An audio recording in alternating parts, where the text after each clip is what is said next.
urgent cry to the Tinubu administration to address our demands immediately.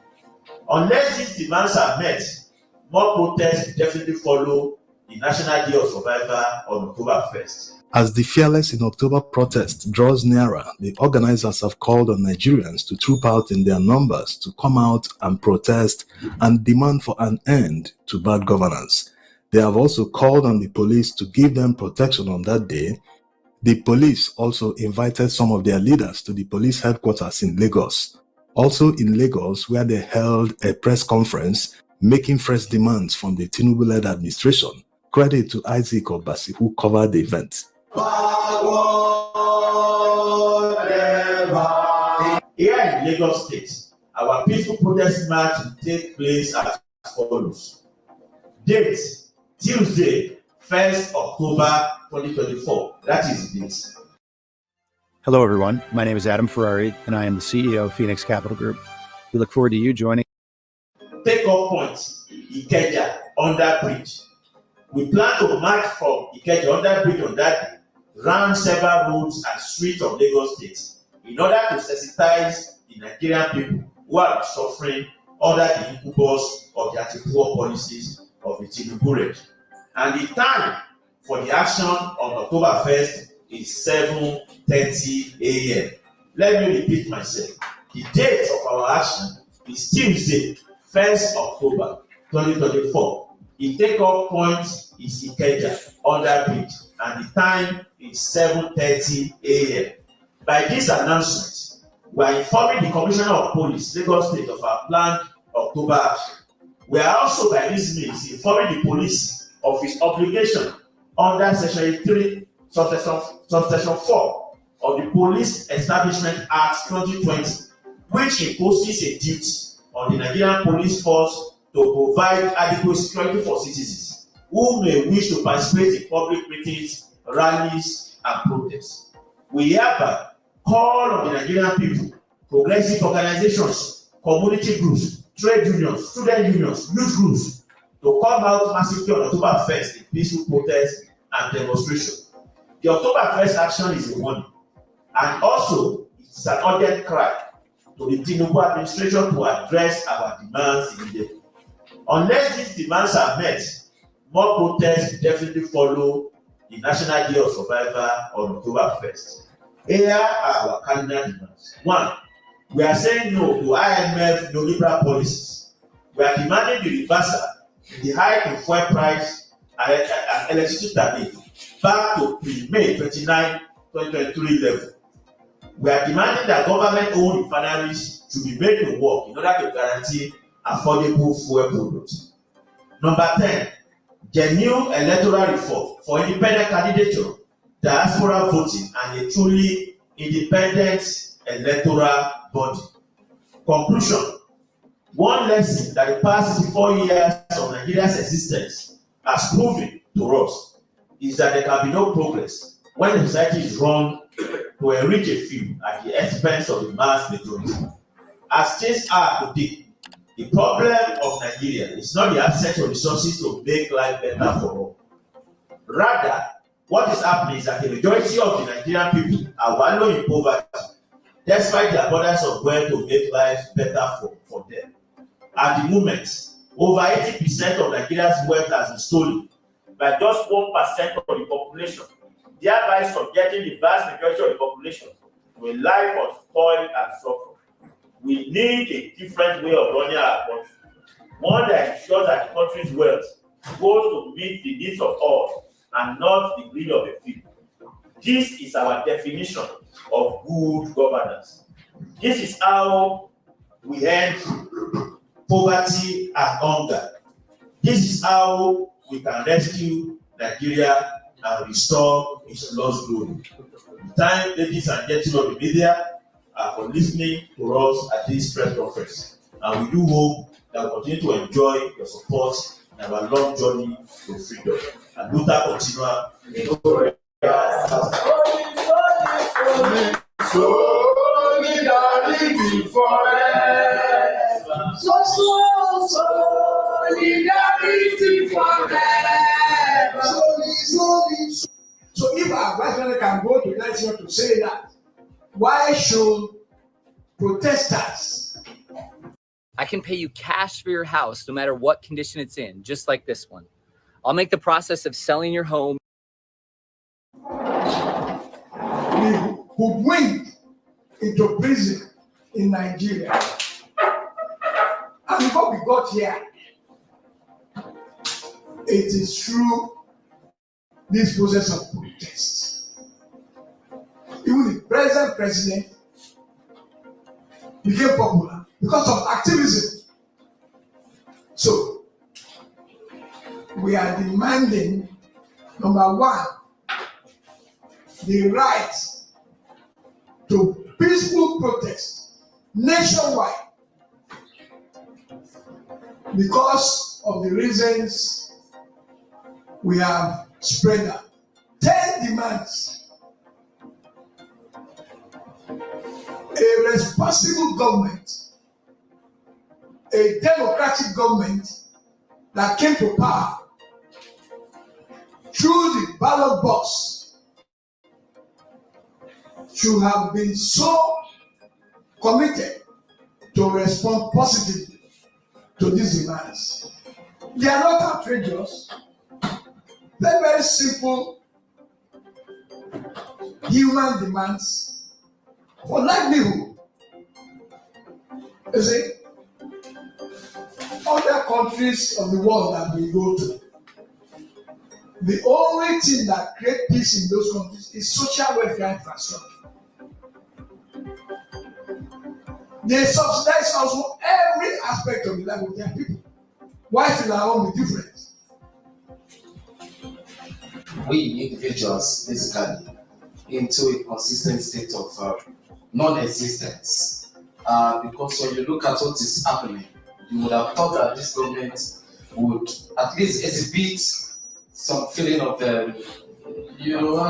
sympathy with the agonies that apparently appears on the faces of our people. But that's not true. Instead of that, this government is committed, into taking the policies that have, condemned the mass of our people into the state we are in right now. What do I mean by this? Just some days ago, World Bank announced that another fund, another loan is ready, for this government to come and take. And of course, as you know, this government, this is a borrow government, a government that is committed into borrowing. The finance minister came out to say that yes, we are ready. She was literally, jubilating, at the press conference, that they are yet to take another loan. So that's the reality. We have a government that is committed into consistently taking the mass of our people into the states, and that is why we see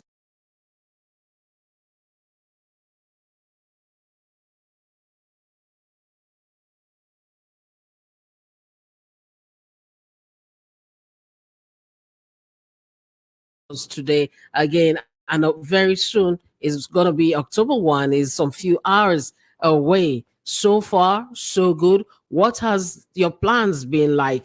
Are they still flowing according to how it has been planned, or is there a step down? Oh, definitely not a step down.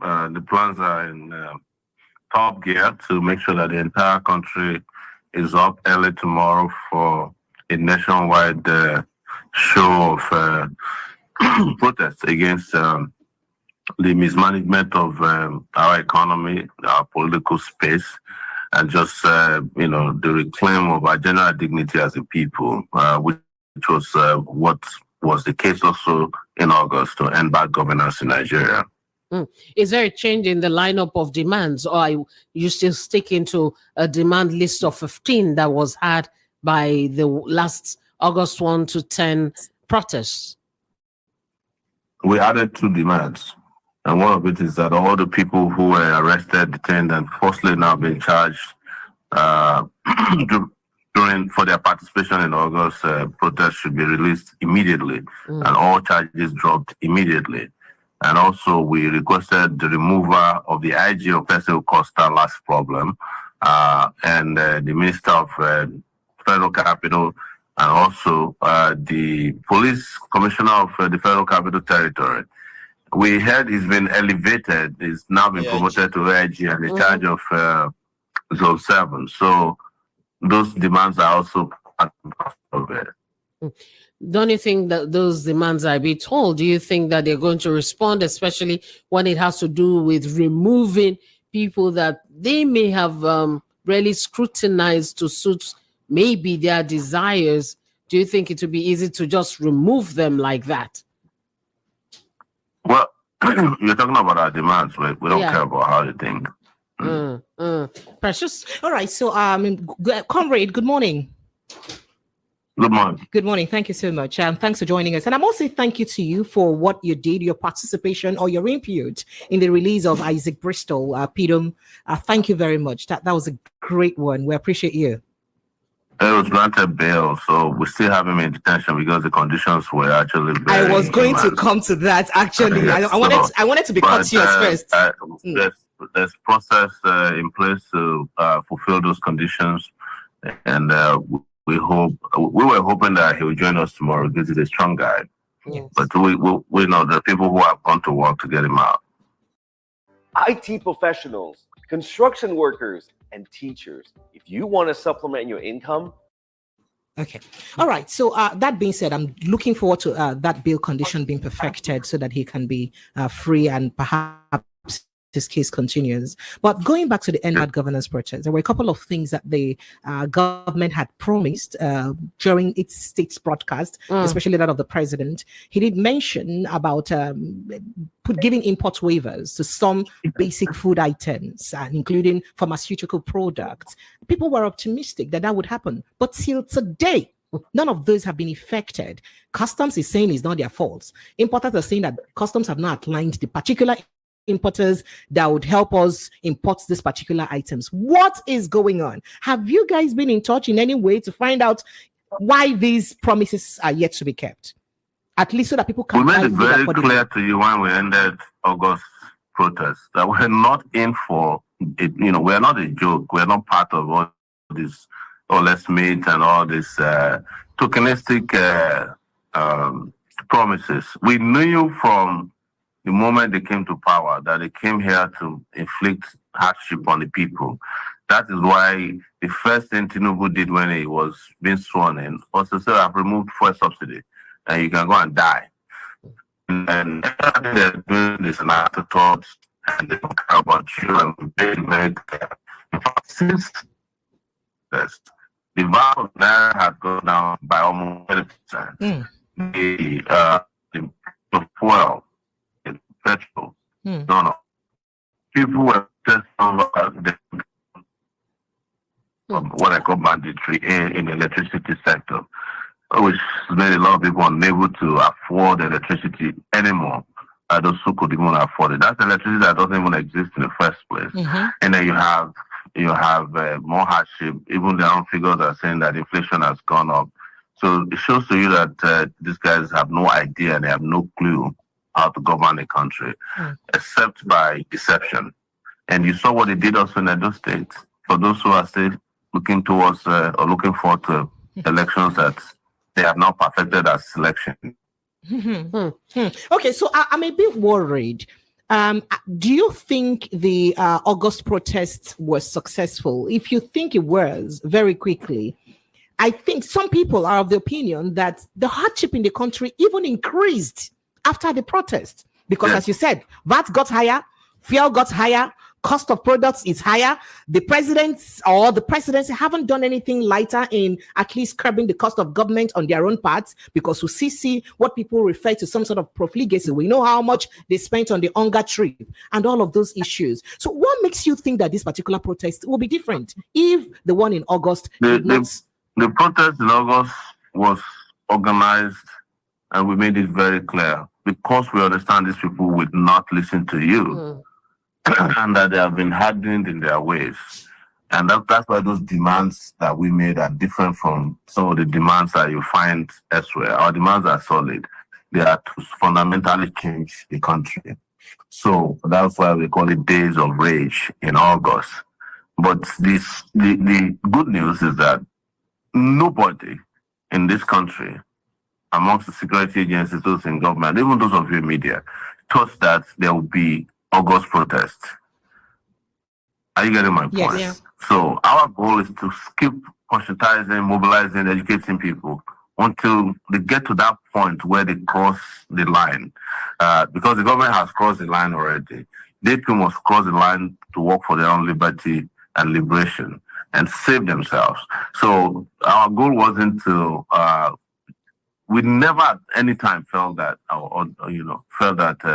the August protests would solve the problem. Oh. We know that something bigger has to happen, and we're looking forward to that. This is a marathon. Okay. Don't get it wrong. Okay. This is a long fight, but I am very sure that we will win this fight because more citizens of this country have now risen up.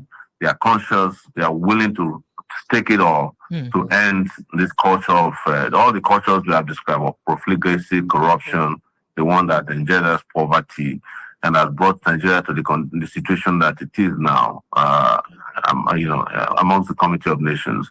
Yes, you're right. They have become worse, but that's exactly what we're saying. You have to choose between, having to cope with things getting worse, dealing with those who are making, or dealing with those people who are making things worse for you.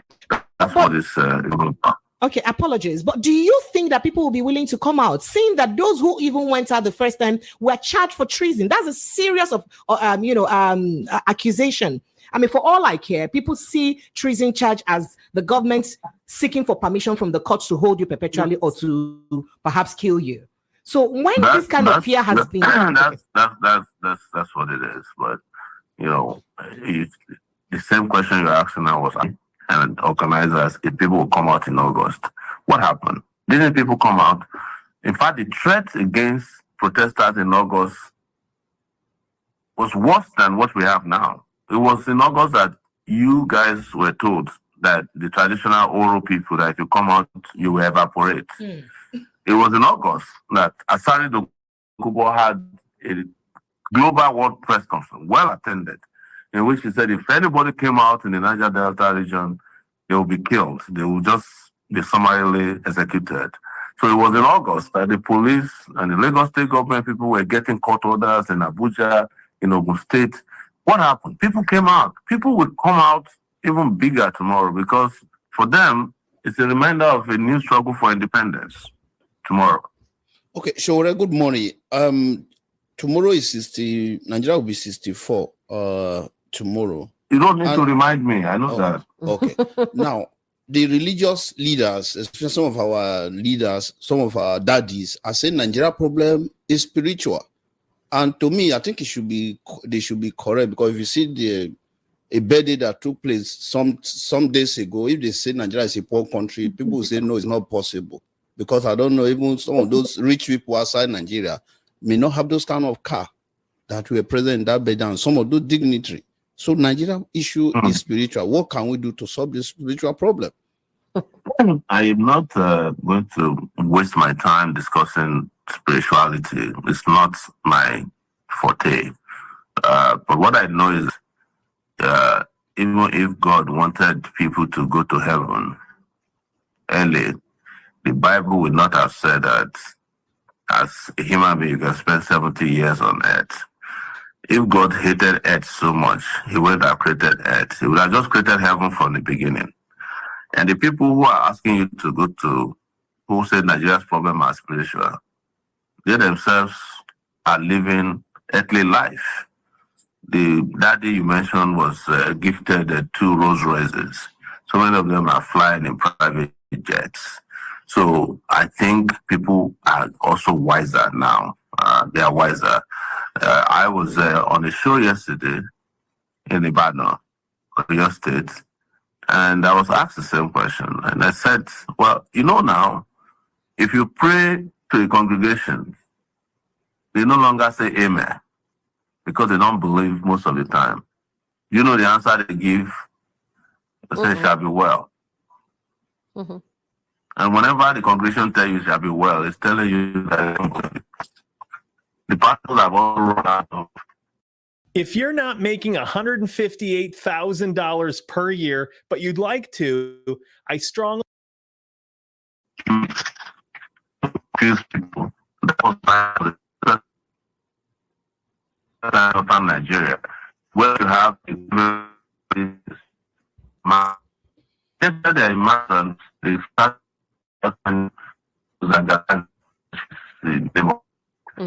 before then they used to tell them that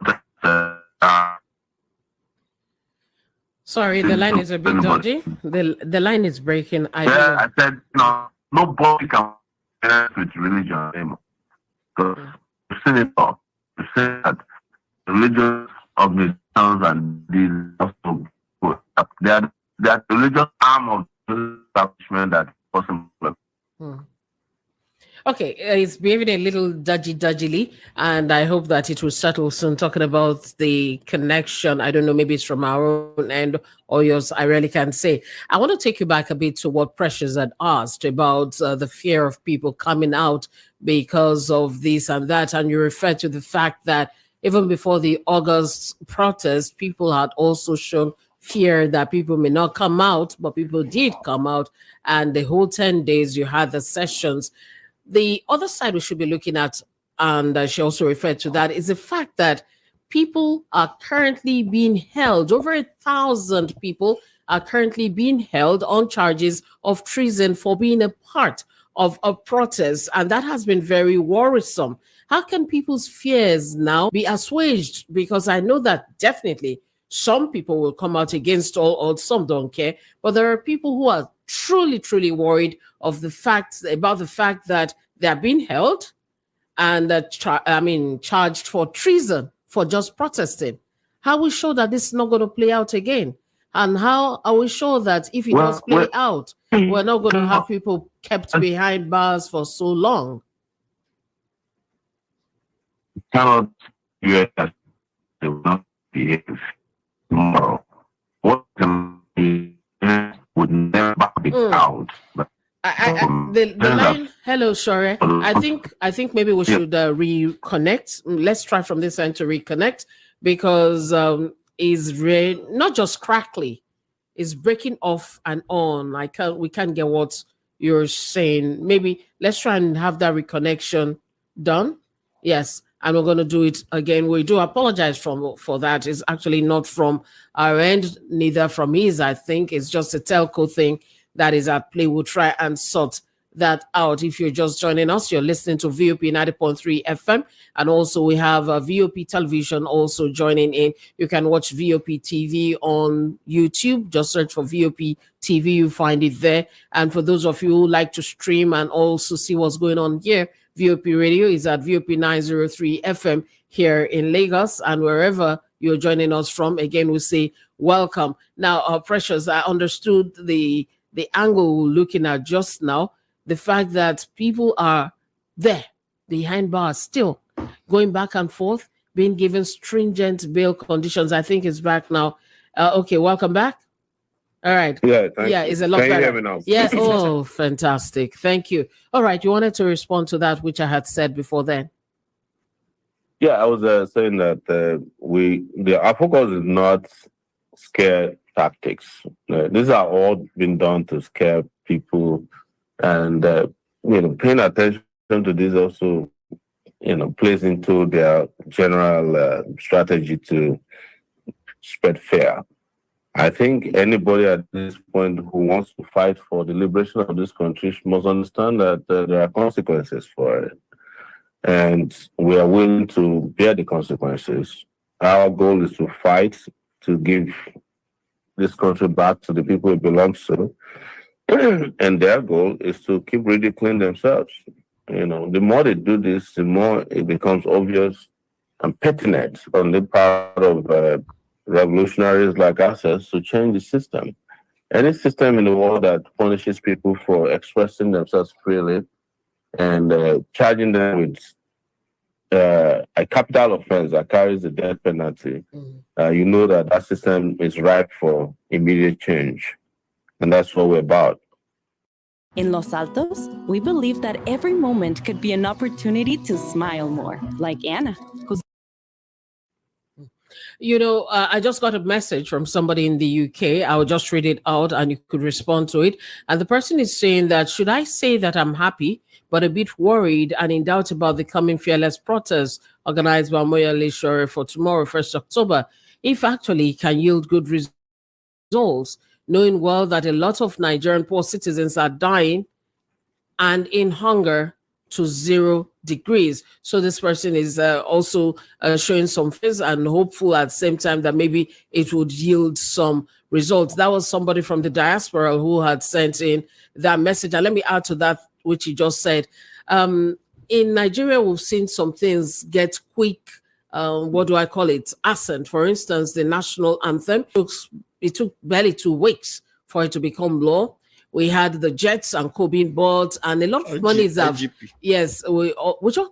IGP. We had the IGP change of position, that is from acting to extension. The The extension and so on. So one is worried.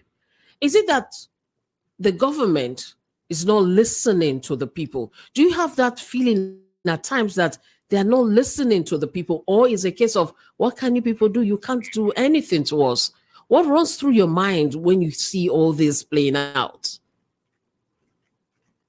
There's probably nobody around these days, except a few of us, who understand these people more than I do, because I've been around them for years, close to 40 years now.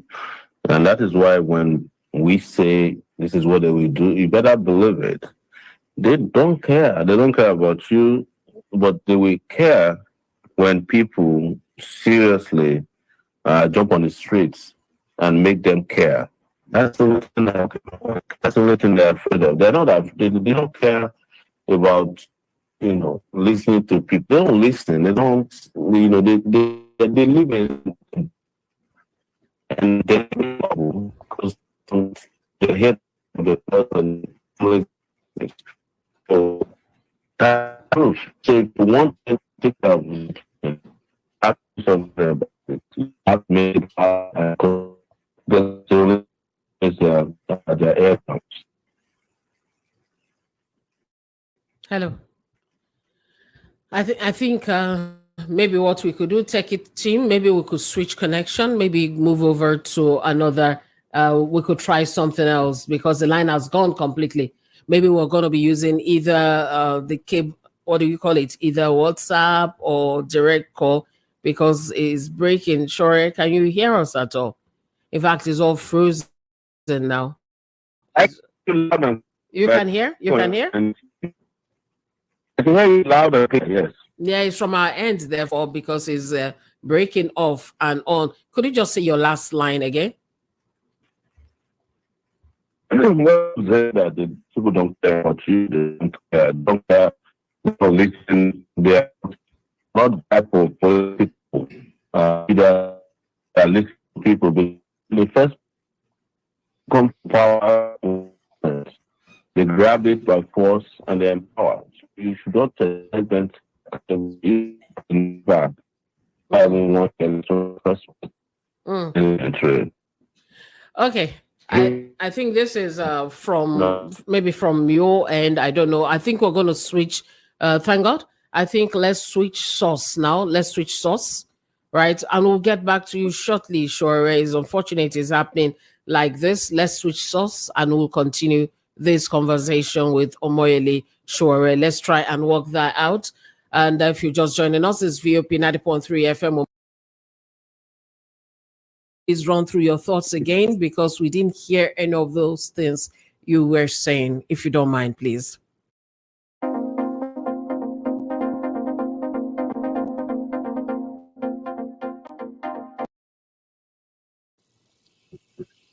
Well, I was saying that the government, because you were asking if the government was listening to everybody, and I made it clear that they're not listening. It's not a government that came to listen to anybody. They came to take care of themselves, their families, and their cronies. And that's why Nigerians should understand that when we're asking them to come out, it is not because we don't know what we're doing, it's because we really, really know that the earlier Nigerians understand what this guy is about and fight against it, with all their energy, the better for everybody. That's the truth. Yes. Otherwise, they are going to wipe you out. I mean, they'll wipe you out economically and basically politically. You saw what they did in Edo State. So what do we do? Do you think protests will solve the problem? Yes, massive protests will solve the problem. But I have a question about that protest. Apologies, because every time there is a protest, the government often comes with the fact that, it will be hijacked. And we've seen the protest hijacked during NSAS, and then you know what happened in End Bad Governance. However, when there's a counter protest in favor of government, we don't see it being hijacked.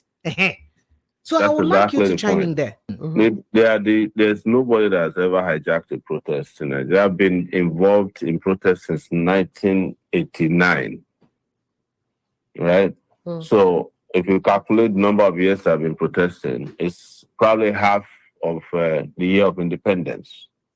So the no time that our protests were never properly organized, peaceful. It is government that comes to hijack protests because they need to prove to the world that the protest is not what it was supposed to be.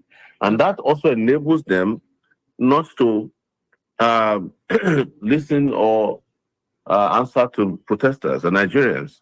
So even this last one in Kano State, the governor of Kano State came out that it was hijacked by the opposition. That's the APC people.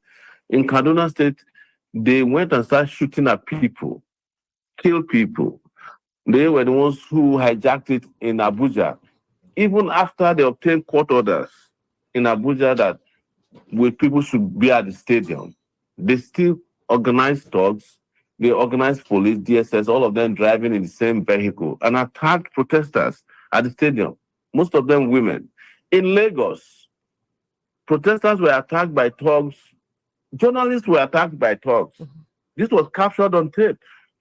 The people were known. In fact, the MD of News Central ran to the office of the CP, asking him to investigate, provided the evidence. Till today, have you heard that they arrested anybody?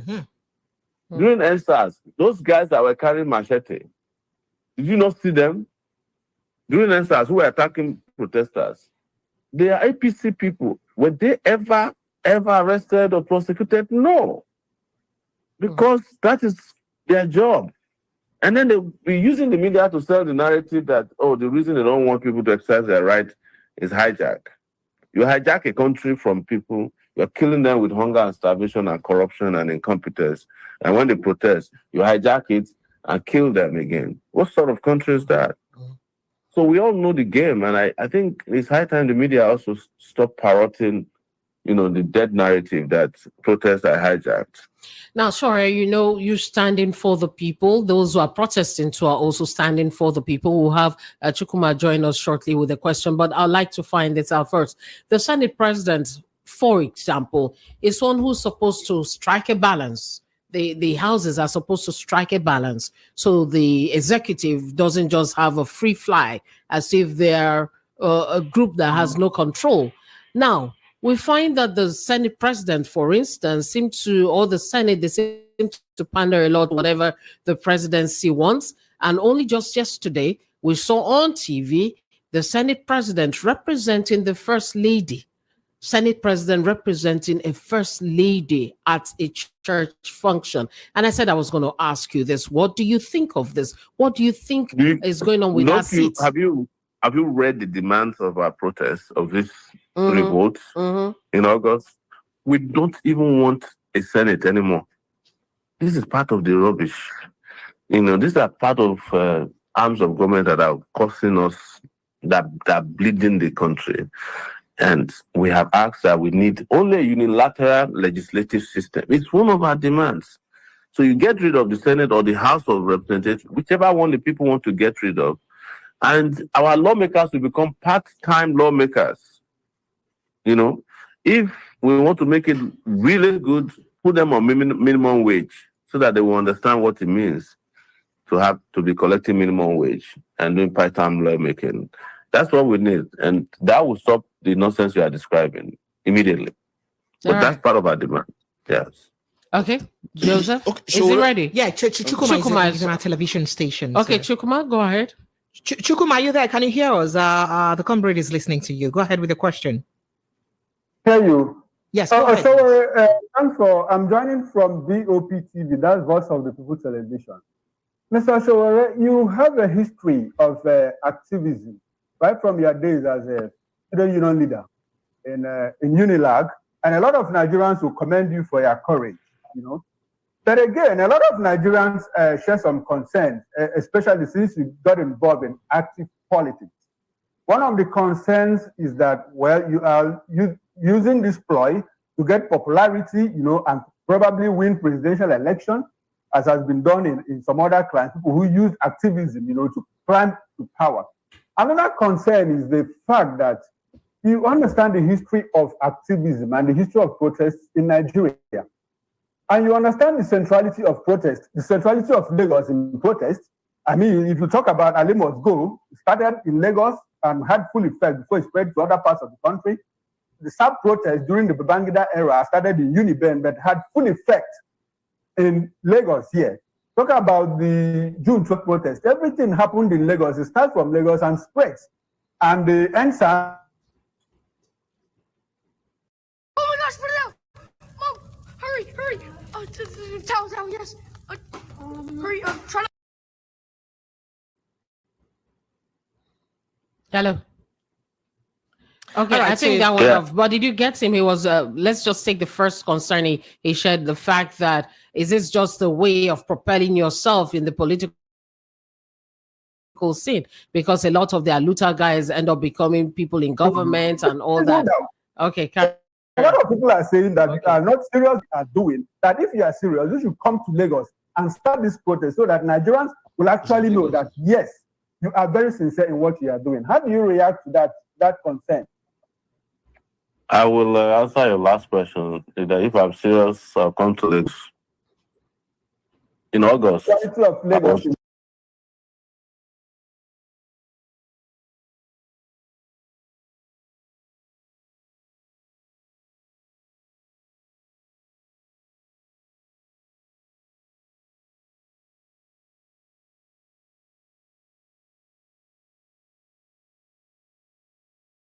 Protests in Nigeria. Can you let me finish? Can you let me finish, please?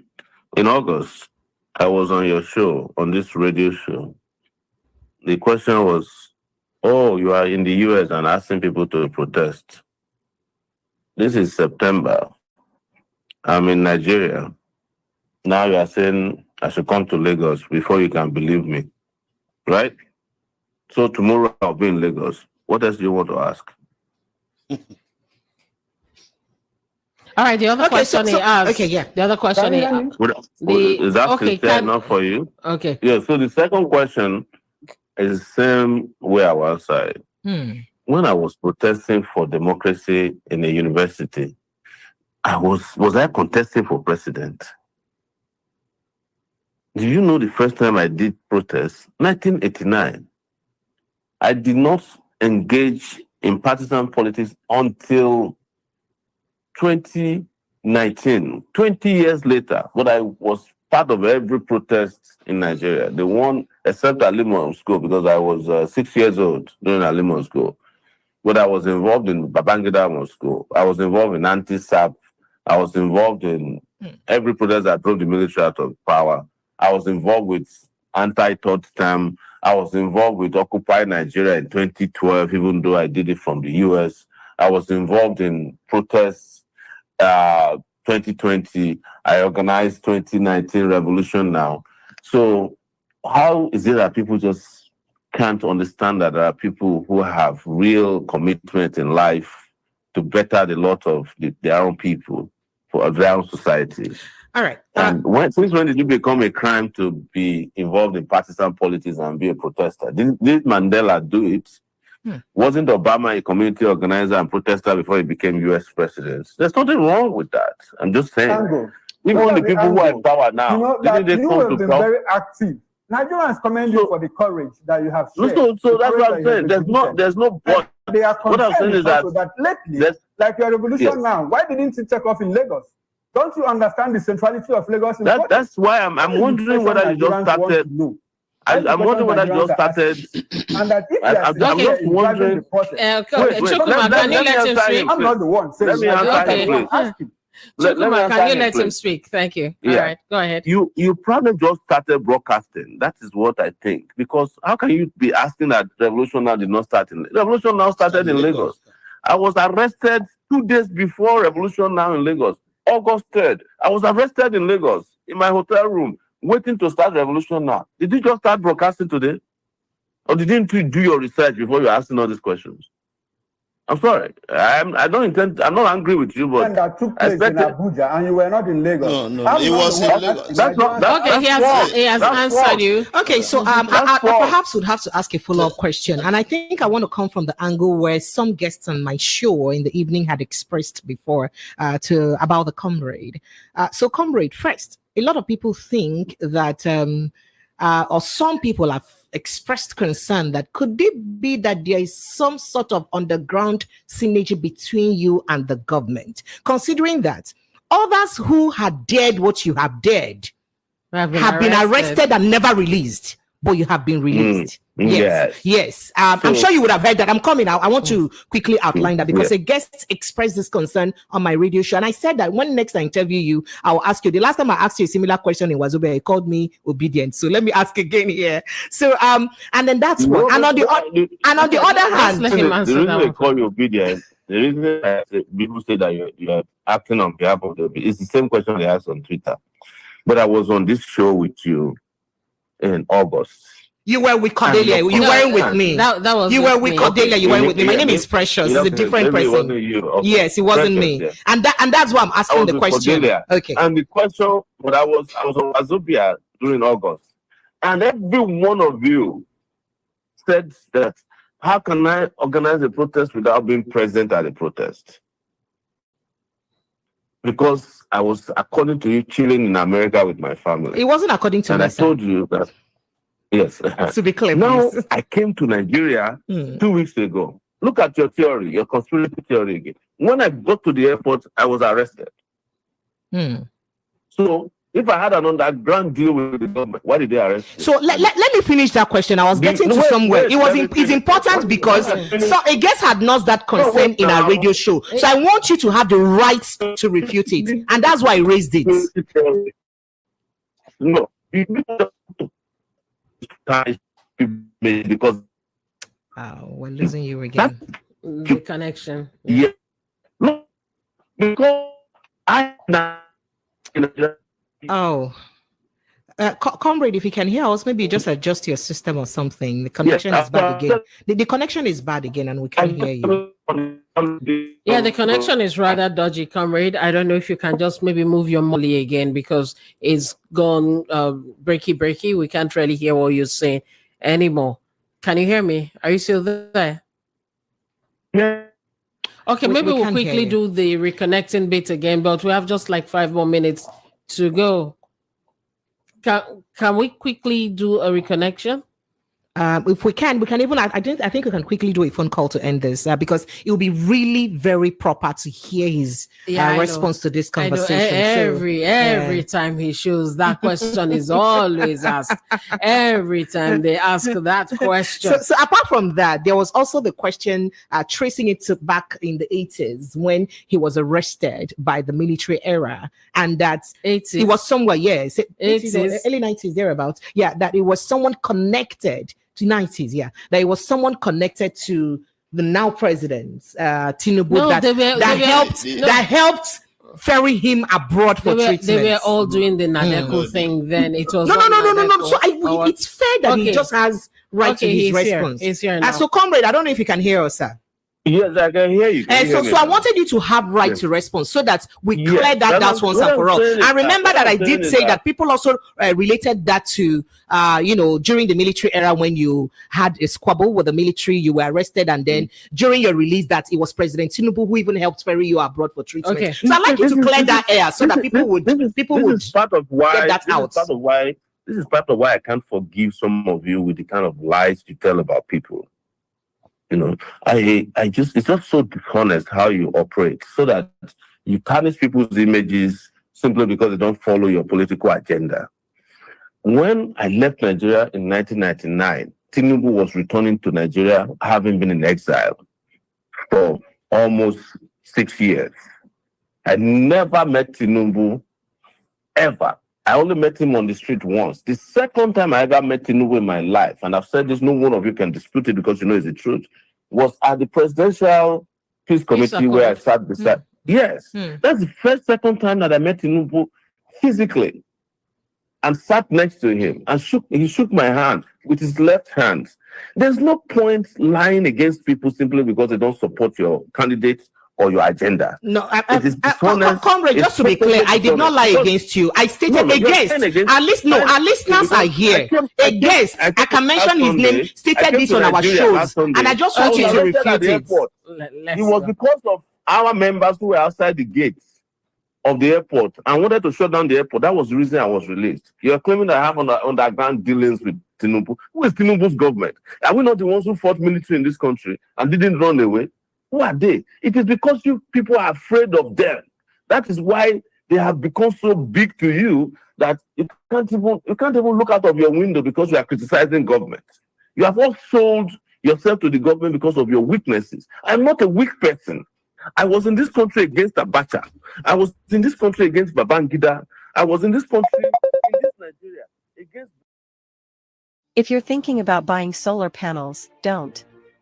The US government will literally buy them for you if you take 60 seconds to answer a few questions below. Hi there. Buhari, I spent 5 years in Nigeria because Buhari asked me to apologize for revolution and I refused. I asked my lawyer. And they held my passport for 5 years. After spending 5 months in DSS detention, I was kidnapped inside the courtroom. My brother was killed in this country. So what deal would I have with government? What deal? And it is those of you who are dealing with government, who are begging for appointment, who are go out there and accuse people that they have deals with Tinubu. The members of your obedient movement that are in the National Assembly, National Senate, what are they doing for the country? Are they not the first to collect, vehicles for in the House? There are a lot of your members who are appointed into the Tinubu government. One of your influencers was appointed. When they discovered she was one, they removed her. But those of us who have nothing, no records, no staying record, you keep pushing conspiracy theories online just so that you can tarnish her, and so that what you cannot do that we are doing, you make sure it's not done. Okay, that's where all the theories are coming from. You are lying against me that Tinubu ferried me abroad. How? No, I guess stated this. Hold on, Precious, abroad. All right, sure. And I told you that I don't know Tinubu. I don't even know Tinubu's house, except when people tell me that it's on Bodilon. But most of the people who claim that, Tinubu is a bad person, they are in bed with him, including your obedient principal and Patu told me them who are doing obedient. They are Tinubu's boys. Let's have a debate once and for all and stop blackmailing people with things that are not true. Thank you. All right. Thank you so much. I'm glad you cleared this. Thank you so much. Comrade, that wasn't her direct quote. She said a person had... Give me a second. Give me a second.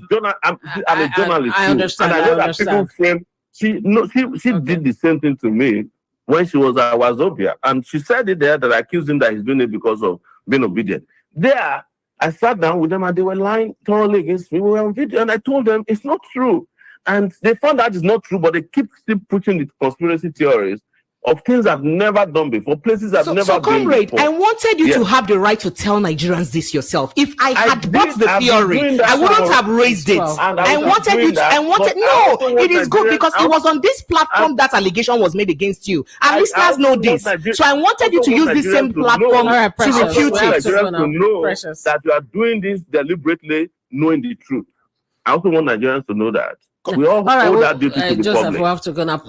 Comrade, yes. All right, we have to go now. But I must say thank you very much for your time. But before then, we have just like a minute, less than a minute. What should people do tomorrow? What do you have a plan? Are you ready to share that? Because I saw somewhere where you were saying that you wanted to keep that close to the chest for now. When it comes to the minutiae, the details, I we are not going to share it, but tomorrow, as early as possible, we expect Nigerians who have been mobilized across the country, including outside the country, to go out there and show their intent to reclaim back their country from these people. And we have a right to do that. In fact, I have always said it that we cannot get this country back. You can't fix it without a revolution. And I hope one happens soon too. All right. Thank you very much, Omoyele Sowore.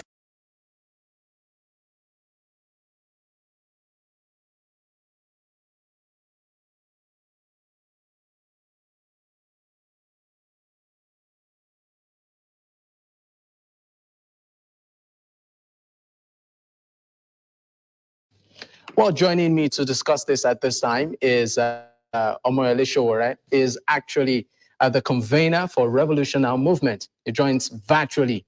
Thank you for your time. Thank you for having me. All right. It's great to have this conversation again. This time around, I understand you're in the country. And the last time, I think you were away. But it's good to have you. Thank you very much. All right. Now, we hear of a protest tomorrow. I mean, there's been momentum around this. What's it about? What's going on? It's a continuation of the End Bad Governance protest that took place for 10 days in August.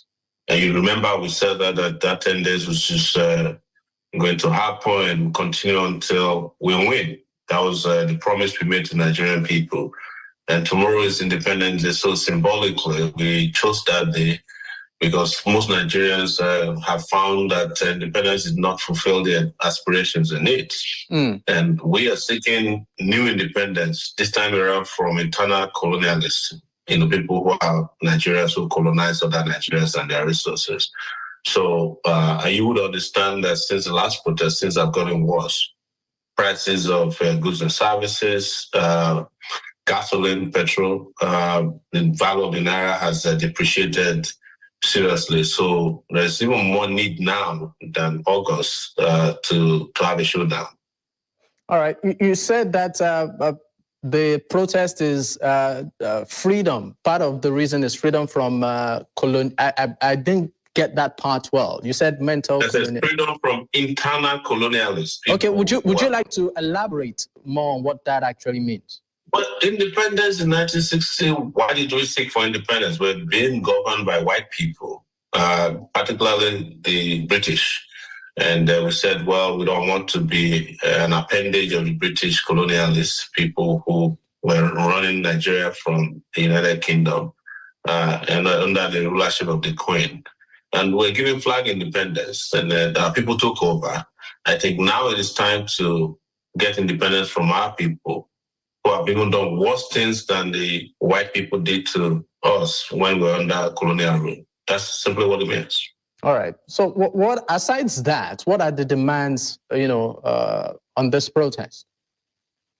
I think we've read the demands to you each time we came on here. So it includes, having a brand new constitution for the country. We want Nigeria to practice real democracy. We want them to reverse fuel price increment to what it used to be when Tinubu came to power. We want the Naira to be given appreciation. We want Nnamdi Kanu to be released and all the detained political activists across the country, including those who were recently detained for end bad governance activities. We want to reform the judiciary, not what they're saying now, but we actually want the judiciary to be such that it works for Nigerian people. We want the court and cost of governance. We have asked for them to remove one of the arms of legislative system, whether Senate or House of Rep, whichever one works for us, and make lawmaking a part-time endeavor so that we don't keep paying these people, these loafers who are in our legislative. So all these demands are 15 in number, which includes restructuring, security reform, so that to end insecurity across the country. And you are aware that we are the ones who first asked for a 250,000 minimum wage in the country. So all these demands, I'm sure you've read and we've read to you several times, but I'm just reiterating the most important ones. Okay. Shura, do you think Nigerians still have faith in protest? Because, I mean, in recent times, Nigerians have witnessed at least two major protests. I'm talking about the End Bad Governance protest and then the End SARS protest. And many are beginning to ask, I mean, what exactly came out of it? So, I mean, the End Bad Governance, for instance, we know what the price of premium motor spirit was. And right now we know what the price is. So my question is, do protests really get things done? Does it get the answers? Oh, yeah, it does. In fact, you remember that before the protest, a lot of things that you and I didn't know about were happening. Within the last time there was a protest, and now they have even done some superficial things. The president himself had to address the nation, although we all know it was all baloney. They've so far removed two major security heads, but those are not the things we're asking for. You've seen even elders of the country moving into the villa to ask for a change in the constitution. They have had, new discussions about minimum wage ever since our protests. Since we call this protests, they're not asking to pay them, but we are saying that if you do one protest and they don't seem to get it, they'll get more protests. So whether Nigerians are interested in protests, who are the people who did the protests in August for 10 days? Are they not Nigerians? They're not aliens. And we have assurances from Nigerians that they will come out more tomorrow, larger numbers that probably we had last time. But we'll wait tomorrow and see. How about dialogue as an option? We're not protesting because we're looking for dialogue. No. All right. Let's also talk about another pivotal issue, and that has to do with some of the demands that, you've stated out. For some Nigerians, they would feel that, these demands are pretty extensive. You said about 15. That why not make it pretty much concise and for some, maybe realistic? Which one is not realistic? Tell me. You've talked about the cost of governance, which of course I agree with you to a large extent needs to go down. But there are some other items, that some might feel, you know what, this might even... Okay, so you said, for instance, 2 houses that maybe it should be, stemmed down to 1. But some experts will tell you that they perform different functions. And for that reason, given the complexity of Nigeria, it's needed. The problem is that they don't even perform any functions. That's the problem. You get my point? They perform no function. They're just a rubber stamp. So I think Nigeria will even be better off if we don't have a parliamentary system of government. A parliament or a national assembly, because this crop of guys are just there to help themselves. There are a bunch of contractors, extortionists, and people who use the Senate as a retirement home after they've been governors. Do we really need that? Did you not hear today how the Senate president went to represent the wife of the president at an event? That shows to you that we've gotten it wrong. They're lost, and we need to just be realistic. A unicameral legislative system is enough. They have that in Senegal, they have in South Korea, and it costs less. And we also requested for part-time lawmaking so that nobody sits in Abuja, collects 150 million naira worth of vehicle, just to do nothing, just to be loafing around. All right. I remember the last time I met you at the airport when you arrived the country. You said that your luggage, away from, of course, the protest right now, you said your luggage was missing. Have you been able to locate it? Oh, I looked at it that night. They called me and said somebody accidentally took the luggage. So I go to the airport. I looked at the luggage they claimed was taken in place of my luggage. My luggage is black. That one was blue. They had different text, different heights. I don't know how on it somebody could have mistakenly thought my luggage was his or hers, because the difference was clear. But I took back my luggage, and since the whole world was aware that my luggage was missing, and I didn't lock it, I checked it out. I don't know if anything went missing, but none of the things I thought could go missing went missing. So I took it back, and I've ever since been in possession of that luggage. Do you suspect foul play? I don't know, but I don't put anything beyond these guys. But the person wrote a note saying that this was a mistake, so I just take it on a face value. All right, Mr. Omoyele, let's digress a bit and talk about one issue that is pretty much on the front burner for Nigerians, and that has to do with the issue of VDM, that's Very Dark Man, and Bobrisky. We've seen that this drama, has a lot of featurings. We've seen the Correctional Center being involved, the EFCC, and the train keeps expanding. What's your take? There's nothing to it that would even excite me. It's just, that somebody just found out that Bobrisky did not spend, time in prison. It's not new. As far back as 2017 or so, Femi Falana and I and Larry Shiraj of HEDA, we worked on the report showing that the NDLA, whenever people are jailed for drug trafficking, don't even take them to prison. They pay before they get to prison, so then go back and right back into the business. I was even in prison myself to check on somebody before this one came out, one guy named Ijele.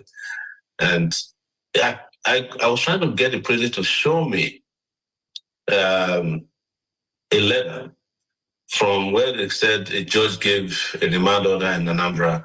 We just asked for a copy. They said I should apply. I applied. It has now taken a week.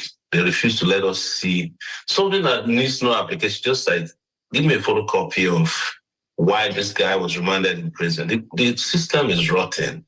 And it is now that some Nigerians are excited about it because, like you said, it is being dramatized.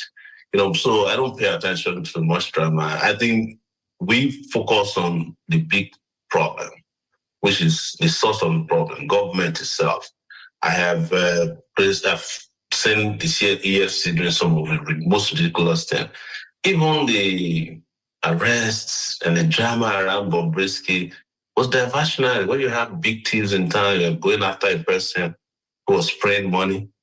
People spray money every day. It shouldn't have been the focus of EFCC. But, they have perfected how to distract Nigerians in this country. So do you consider all of it a distraction? To a large extent, there's a part of it that just can't feel that this is any big deal beyond just some distraction. I think, for instance, I don't know why anybody would go and say that the minister under whose supervision this happened, so you go and meet him and pat him on the back. In any sense, society, the man should be made to resign immediately. That's the first target. So that's what makes me feel, I'm very kind of icky about it. It's like, this is all like some kind of distraction. Yeah. I must say, there's a part of me that feels that way. Okay. Let's come back to tomorrow's protest. Have you had meetings with security agencies on this, particularly with the police? Say that again. Have you had meetings with security agencies, particularly the police, ahead of the protest? Have there been meetings? No, we actually don't have any business meeting with police over protest. We have, as a matter of course, written to them through our lawyer, Inibe FM, to notify them to do the needful, which is to protect Nigerians who are protesting. But we don't have to write to police. We don't have to meet with police because we're going to protest. No, we don't. Okay, and the issue of some protesters that were arrested, during the last protest. What's the update as regards some of them that are still, being detained? All right. We, of course, will go on a quick break. At this time, when we, of course, get back, we'll pick up. Do stay with us.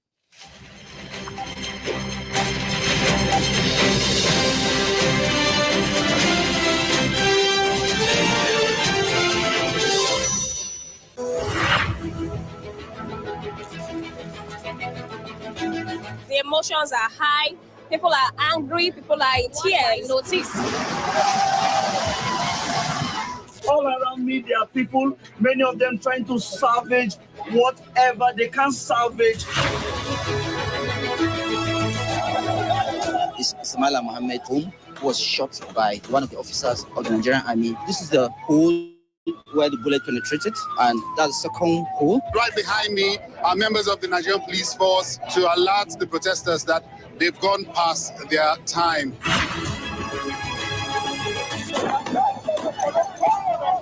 They came out with reinforcement, basically. All right, I wanted to roll on now. I went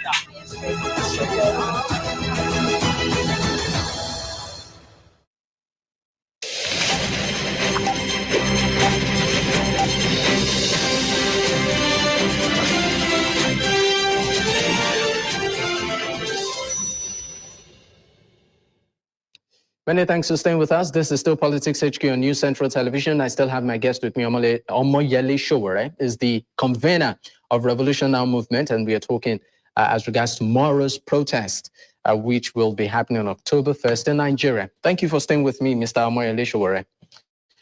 All right. Thank you so much. Great. One issue that seems to, reoccur during peaceful protests like this is an escalation into, unfortunately, violence and then confrontation at the end of the day. So my question to you is, are there safety measures, being put in place to ensure in terms of mobility, movement, protocol, and all of that, to ensure that issues like this don't arise?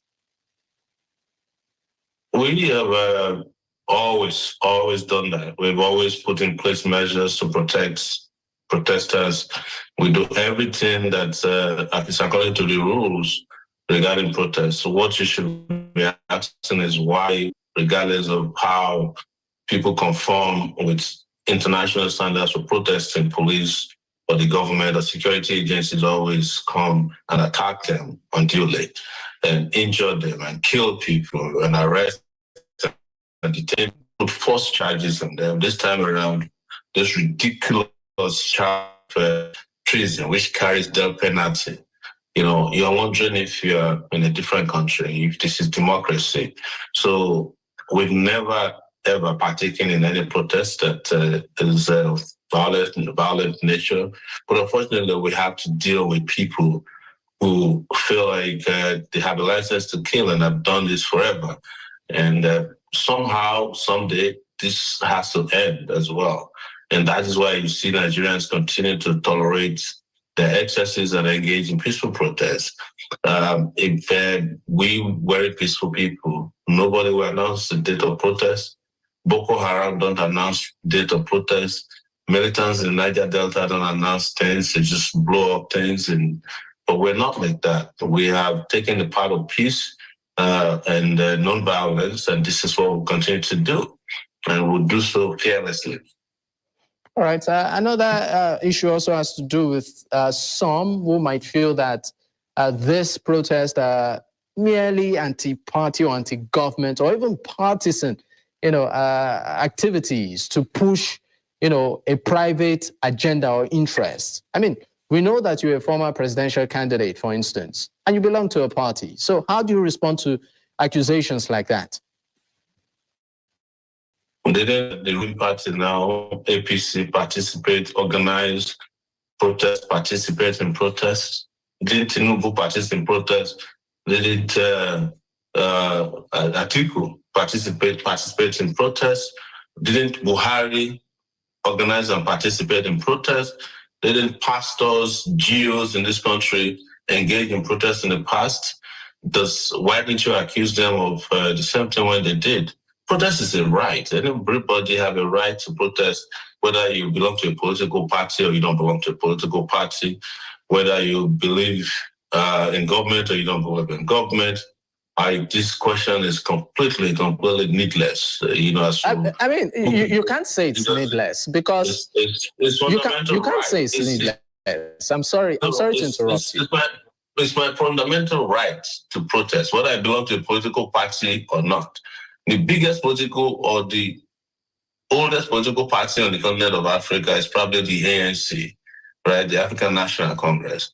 Have they not protested from 1918 to 1994? Even now they still protest. The EFCC, Malema's party, EFF, Malema's party in South Africa, don't they protest all the time? Don't the APC protest? Didn't Wike, the current minister of FCT, lead a protest in Port Harcourt? So why are you asking all these unnecessary questions? You can't say it's unnecessary. I'm sorry. It's like saying Nigerians who want to know are asking unnecessary questions. The reason why I asked is because I know, or we know. I understand. Okay. See, and I've told you this before because I sat here in August, right in front of you, when you were mocking me that, oh, I called protest, I ran away from the country. So, and it became what was used by the APC government as a campaign. Well, I'm not aware of that part. So, I'm not aware of that part. I just asked you a question. I'm telling you that even as a reporter, right, as a broadcast journalist, you should know that the fact that somebody is part of a political party does not preclude them from engaging in protest. In fact, and I have educated you that the APC, that is the All Progressive Congress, that is in power today, was a party that used protest to get to power. And there's nothing wrong with that. So why is it that suddenly you didn't ask them why they protested during their own time? And now you're asking why I'm protesting. I've been protesting since 1989 when I never joined the political party. How's that strange to you that I'm still leading protests? Mr. Omoyele, of course, it's public knowledge that the ruling party rode on the heels of protest when they were in the opposition. So I think it's just, okay for Nigerians to also ask, Mr. Omoyele Sowore, is there an agenda behind this protest? It's also factual that I've been protesting against bad governance since 1989. Don't you know that?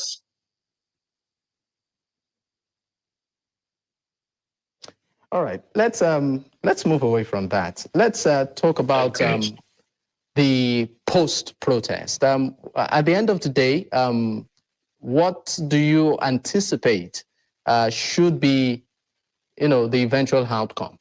What is the objective? What are you hoping for? I'm hoping for victory tomorrow or beyond. And this is a marathon. If it doesn't happen tomorrow, we keep going until we're liberated from these Italian colonialists. So that's what we told you in August, and we're fulfilling our promise again in October.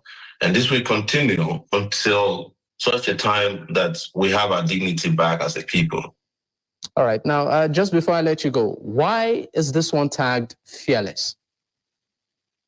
Because we feel like giving it a hashtag that has the appeal to people who want to know that you can be fearless even in a society where fear is a currency. Omoyele Sowore, thank you so much for your time, as always. Thank you so much for having me always, man. What shall we call these journalists, for crying out loud? Nigerian journalists, which one of them, how many of them really want to write their name in gold, in platinum? How many of them are really interested in writing their name in gold? How many of them? Because sometimes when they ask questions, I begin to wonder, what the hell? Are you for the people? Are you the enemy or are you the friend? Who exactly are you? So you want to tell me that every station in Nigeria, apart from News Central, News Central is still new, still observing. This is News Central now. This here is News Central right here, right? This is News Central, and this is what this guy is asking. The same questions he asked Sowore the last time he was on the show. The same goddamn questions. I don't understand. What is wrong with us as a people? How come we have so very few truth tellers? I don't understand. Rufai is doing the work of 10,000 people, 10,000 journalists in Nigeria. And then there's News Central now, thankfully. But this Arise News what's it called? Channels and the rest of them. Forget government propaganda 247, 365. So Omoye, good evening. good evening. Omoye, hi, good evening. You see, this is the problem I have with people. This is just what pisses me off. Kenneth, you should stop this. Stop this. Olumide, can Kenneth, you mute your mic? Let me mute it for you. Okay. yeah, we should stop all these attitudes. Where is the awareness? You want them to say their plan so that tomorrow they'll go and wait for them. They're wiser. They're getting smarter. Like what he said earlier, that he's not going to release any details of how they're going to go about it. In fact, the last protest should have not been. I mean, they were even polite enough to tell them that we're going to have this. They would have just come one day like that, bang, and take them unawares. See, they don't want to respect the good people of Nigeria. People are dying every day for what they shouldn't be dying for. You're asking that where is the this thing? I beg, my brother, you're wrong. I will call you out. When you're wrong, Kenneth Ezike. You should stop this attitude. You are totally wrong with a capital W. No, what Don't did he do say? it. Listen, He just it's not said about you. now. Sorry. No.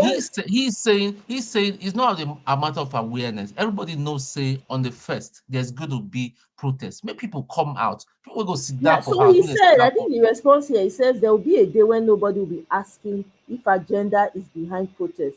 You will remove suit and tie and enter street. Yeah. The thing is that unfortunately, most of the platform has been compromised.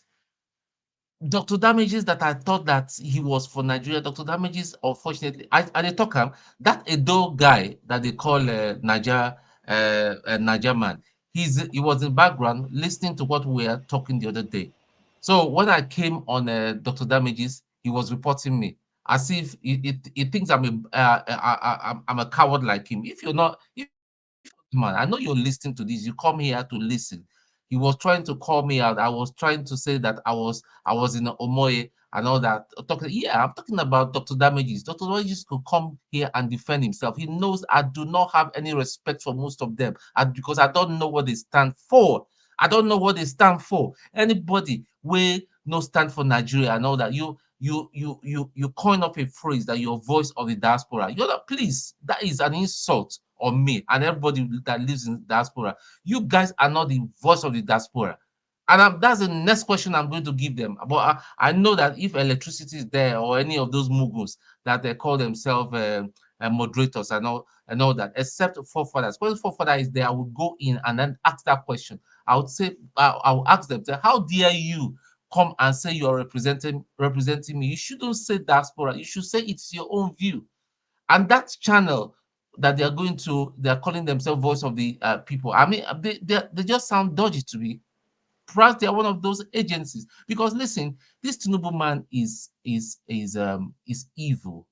He's evil. He's a genius when it comes to all sort of bad things. He's taken over. The country has been captured.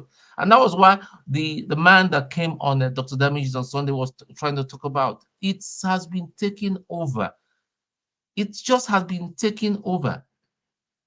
You know? It's been taken over. So it's, but Tom, did you say that? Sorry, did you say that LVA, the Nigeria Watch is compromised too? No, I'm not talking about Nigeria Watch. I'm talking about Dr. Damages. Most of the this thing. Remember that town hall meeting that we had showed said to me.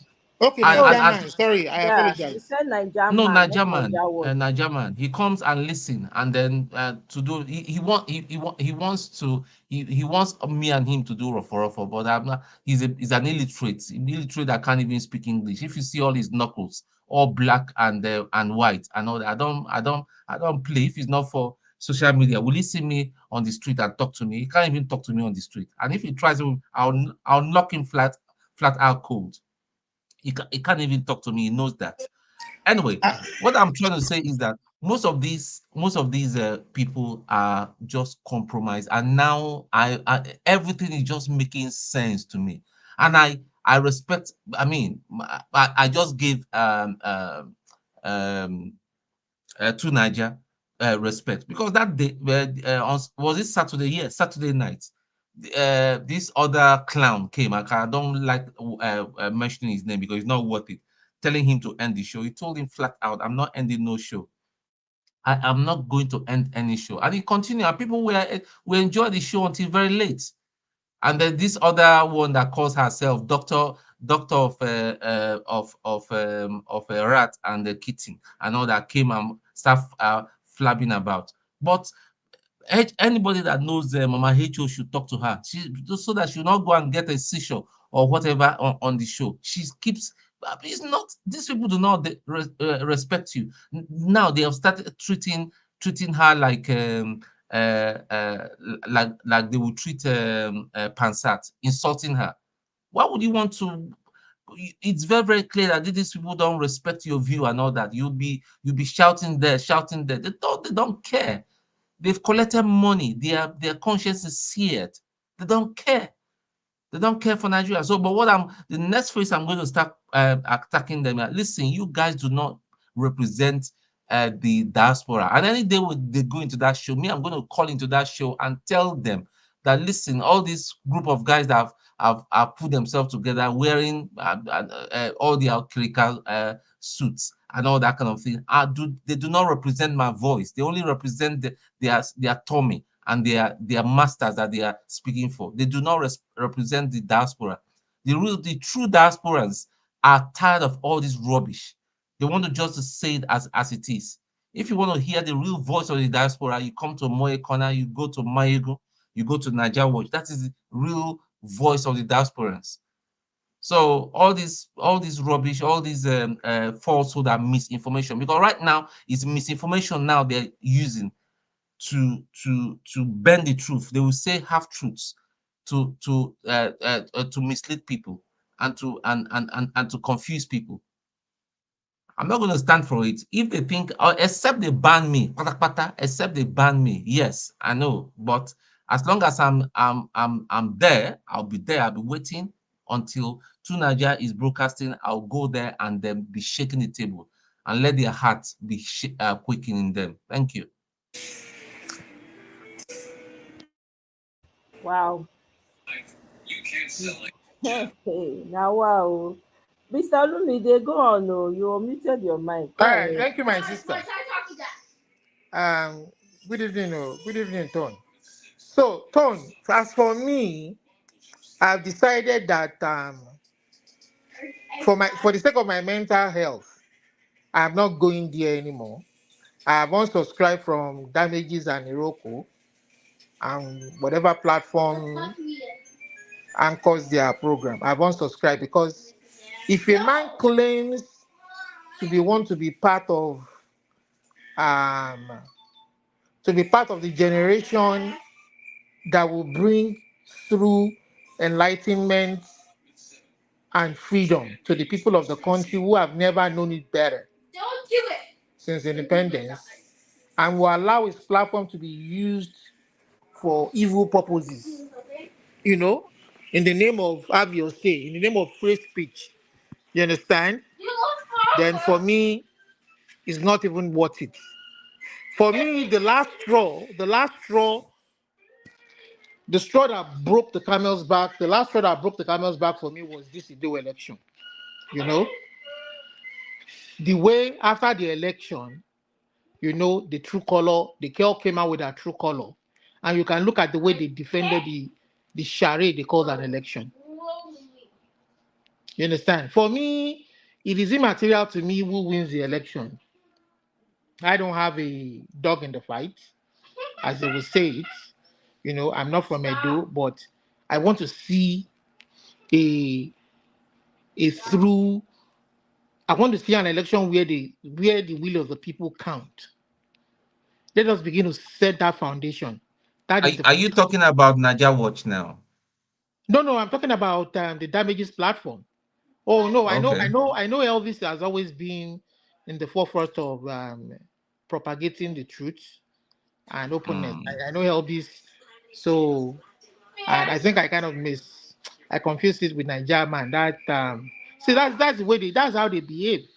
They want to take on the moniker of other people and pretend as if they are doing the right thing, but they are trying to confuse people. They know what they are doing. They are using the power of social media.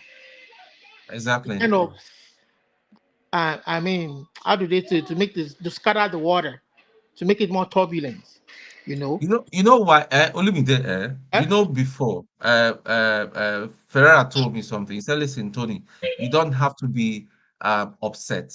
Just say, you see, you know when you're saying the truth, even when they wake you, let's say you're in a deep sleep, they wake you, they wake up, wake up. Speak into this thing. You will speak calmly and you will speak the truth, and that is my and that is my strategy now. I don't go all the time, but when I go calmly, I will drop it, and the whole thing will just bust for their face like bomb and all that. You'll be quaking. I'll drop it and just bounce. That's the thing. I'm not gonna argue with anybody. If you like, Ferreira told me the same too, that you will just go the same thing. You know, Jago is giving. For me, I Jago just is giving them raw and direct, but you don't need that. We just tell them the truth. We just keep on telling them the truth until they'll say, "Oh, I can't handle this tone, this stupid tone guy." For me, I've just had enough, and I'm like, wow, this guy is serious. And then I see how even Rudolph himself is playing no small part in the whole situation. Of course, in the whole melee. So I'm like, okay, fine. That if the owner of the platform is not very sincere about wanting to build a country that we all are going to lend our hands to and be happy with, then who is he kidding? You are giving people the opportunity to come on your platform and peddle falsehood, and then exactly. people will come. We all know the election was rigged, and then you come in and start banding numbers. The people 60% here. What number are you banding about when the election was rigged? How do we fix the country if we don't come to an agreement that this is not the standard that we want our country to be beholden to? We are falling short of the standard, and we must all with one voice. I mean, needless to say, anyway, if anybody is serious at this time, this is not the time for politics. This is not the time to play partisan politics. We don't partisan politics. It's not about any party. Listen, that's why I say anybody will call me obedient. The kind of fight with me and that person go fight. I'm not even listen. I said it on Saturday to them. I'm not for Obi. Obi is not serious. That's right. At the moment, we don't even have we don't have a country. Yeah, the rules, there are no rules, there are no laws. There are no rules, nothing. Everybody should be backing Sowore now. If at the end of the day, the people are victorious, who knows? Maybe it might even be Obi who will benefit from it in a free and fair election. I don't. There's not going to be any free and fair election. Obi is not getting there. The only time I would start taking the Labour Party seriously if they say Dati is going to be presidential candidate, because Dati, I trust that guy. He is a radical, if not more even radical than Omoyele Sowore and all that. There are a lot of dirty people into. Imagine them blaming the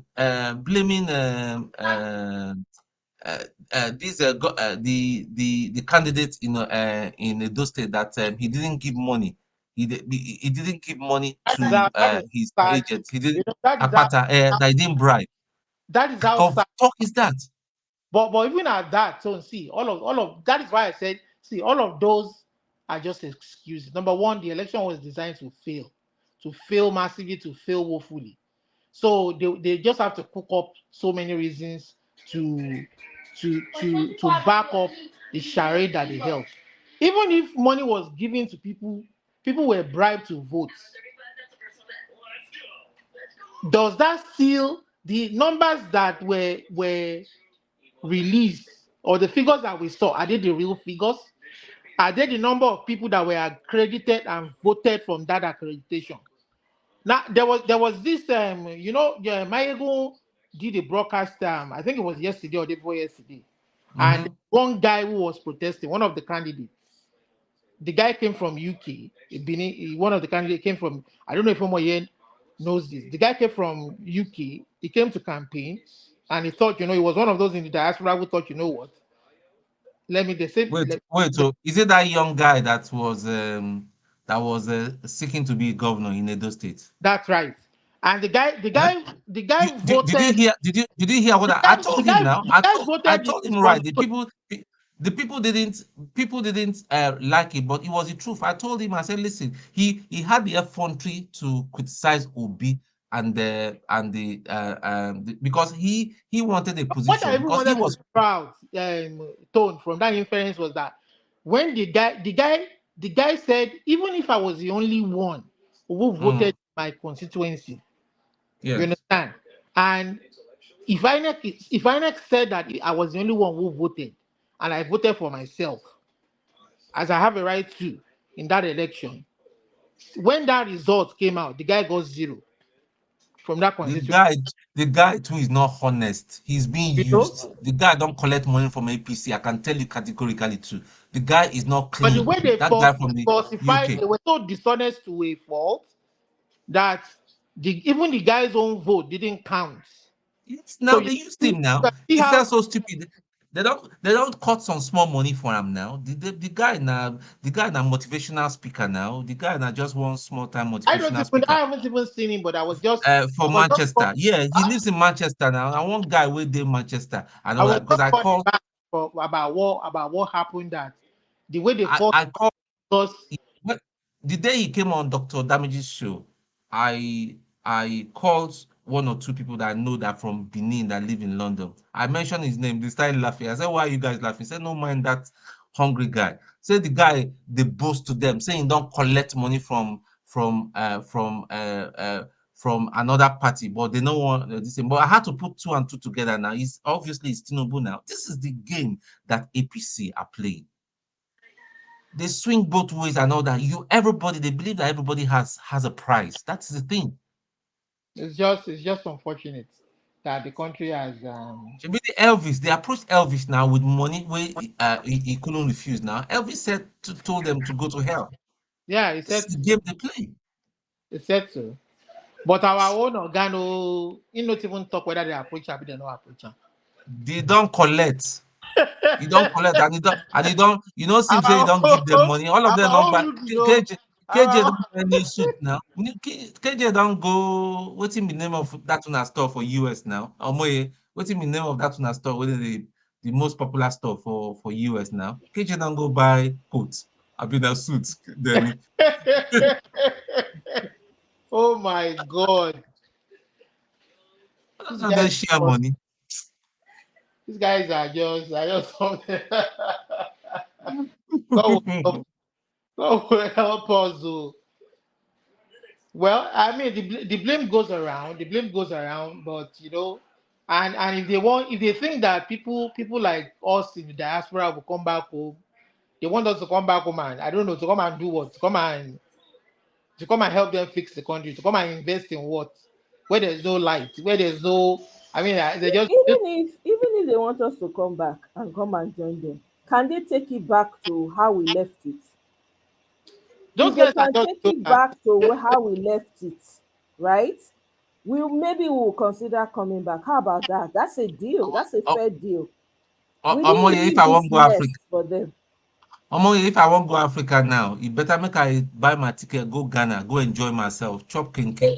I know at least I feel waka for 2 o'clock, 3 o'clock. Please no go harass me as then go harass me for Nigeria. Even if I right now, Trump will call Africa shito. When in South Africa, say Africa is shito. That's what an average white man thinks of Africa or places where we come. Is it a lie? Na lie talk. That is, the reason why he said so. It's not lying, because the reason why he said so is the very reason why. I mean, the very thing the very way the country is behaving right now is the very reason why it's Exactly. that the reason why Oyibo man know they joking with the money, with the investments. Yes, now. Anything where go tamper with their money, then go Yeah, after the investments. Of they course. go. So their own belief is that if you go into a place, if they tell you to come and invest, they want to know whether, if in the case they want to move their money out, whether it is possible. And they have parameters for gauging those things. Okay. Rule of law, Let me just remind. Let me you remind understand? you guys. Remember when Tinubu just entered? I think it was the second month. That village or that place where they go bomb, they say a mistake. Till today, we don't hear the matter. Imagine if US go give them better aircraft, they go kill everybody. Any region where give them wala, then go just release pilots now to go wipe all of them out. They think the US is crazy. They want weapons, Let me better read weapon to something. find. Let me read something to you guys that I responded to on Twitter, right? Yeah. So this person, I'm not going to mention their names because they deleted the comment now, but I found it very offensive. Said, would you consider the possibility of renouncing the independence of your nation? This is coming from a Nigerian, by the way, and very educated. Like, Jesus. it comes across as extremely educated. And allowing your nation become an economic colony of a foreign nation from the Americas, Europe, or Asia, and you get the same lifestyle, right? Like you live here, but you will now turn over the independence of your country to a foreign nation. That You thing, see? I read it and I cried in my heart.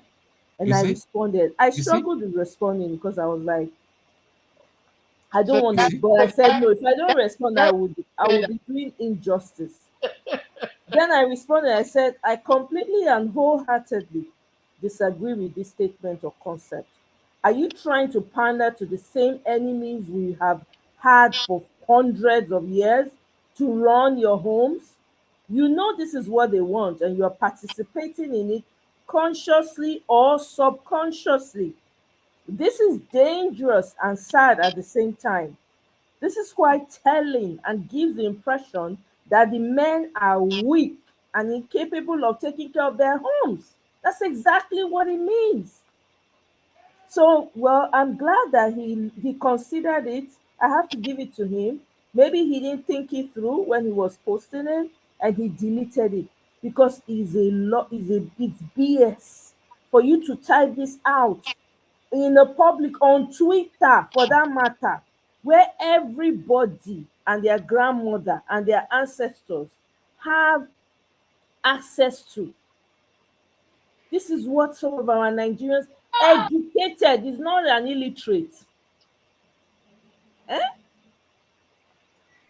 We need to get our acts together. Me, like I said, I'm always, my mind is open. It is who is fighting for Nigeria that me I'm behind. Showore is doing his part. Everybody has a part to play. Since it's Showore playing a part now, everybody should join. that's right. Everybody What's should. the worst thing that can happen? The worst thing is that to be successful, and we'll know how to structure our country going forward. But to You fall know back what? and be throwing doubt at him and say, oh, maybe he's a government, even if he's a government, giving a benefit of it, even if it's Look, how can somebody be a government plan for so long? it's That's ridiculous. The kind of question anybody. that the kind of question they were asking me is just ridiculous. Ridiculous. Don't Because mind. when you put that in the airspace, people are listening. And people will start having double minds about it. This is the danger that these politicians, these journalists are not saying. When you open your mouth and you say that kind of thing, you put creating doubt in the minds of the people. Those that would have said, I'm coming out, what is there to lose? They will sit at home. You think you're doing Showore? Showore's family is set forever. You're not doing him, you're doing yourself. It is the love he has for the country that makes him keep coming back. People Exactly. don't understand this. We are so quick. We major on the minor. It's ridiculous. I don't care. I support Peter Obi because he was the best candidate. And that's why I supported him. I don't care where he comes from. It is even in my own state, I supported the best candidate in my state. I did not care about Labour Party because the man bought delegates. Why should I support a man like that? And he did not have the support, and the zoning was wrong. I cannot. Meanwhile, come to find out during Peter Obi's election, there were people who supported him, or because it was the turn of the southeast. Now to change it, now that it is in a state, it was ridiculous to me. It was ridiculous. If we want to be fair, let's be fair all round. I'm about candidates. I've never considered myself an obedient. Never. It is about the candidate. What can they do for the people? Look at what Peter Mba is doing. He might not be perfect, for crying out loud. The way he came in there have been ugly. But at least he's doing something for his people.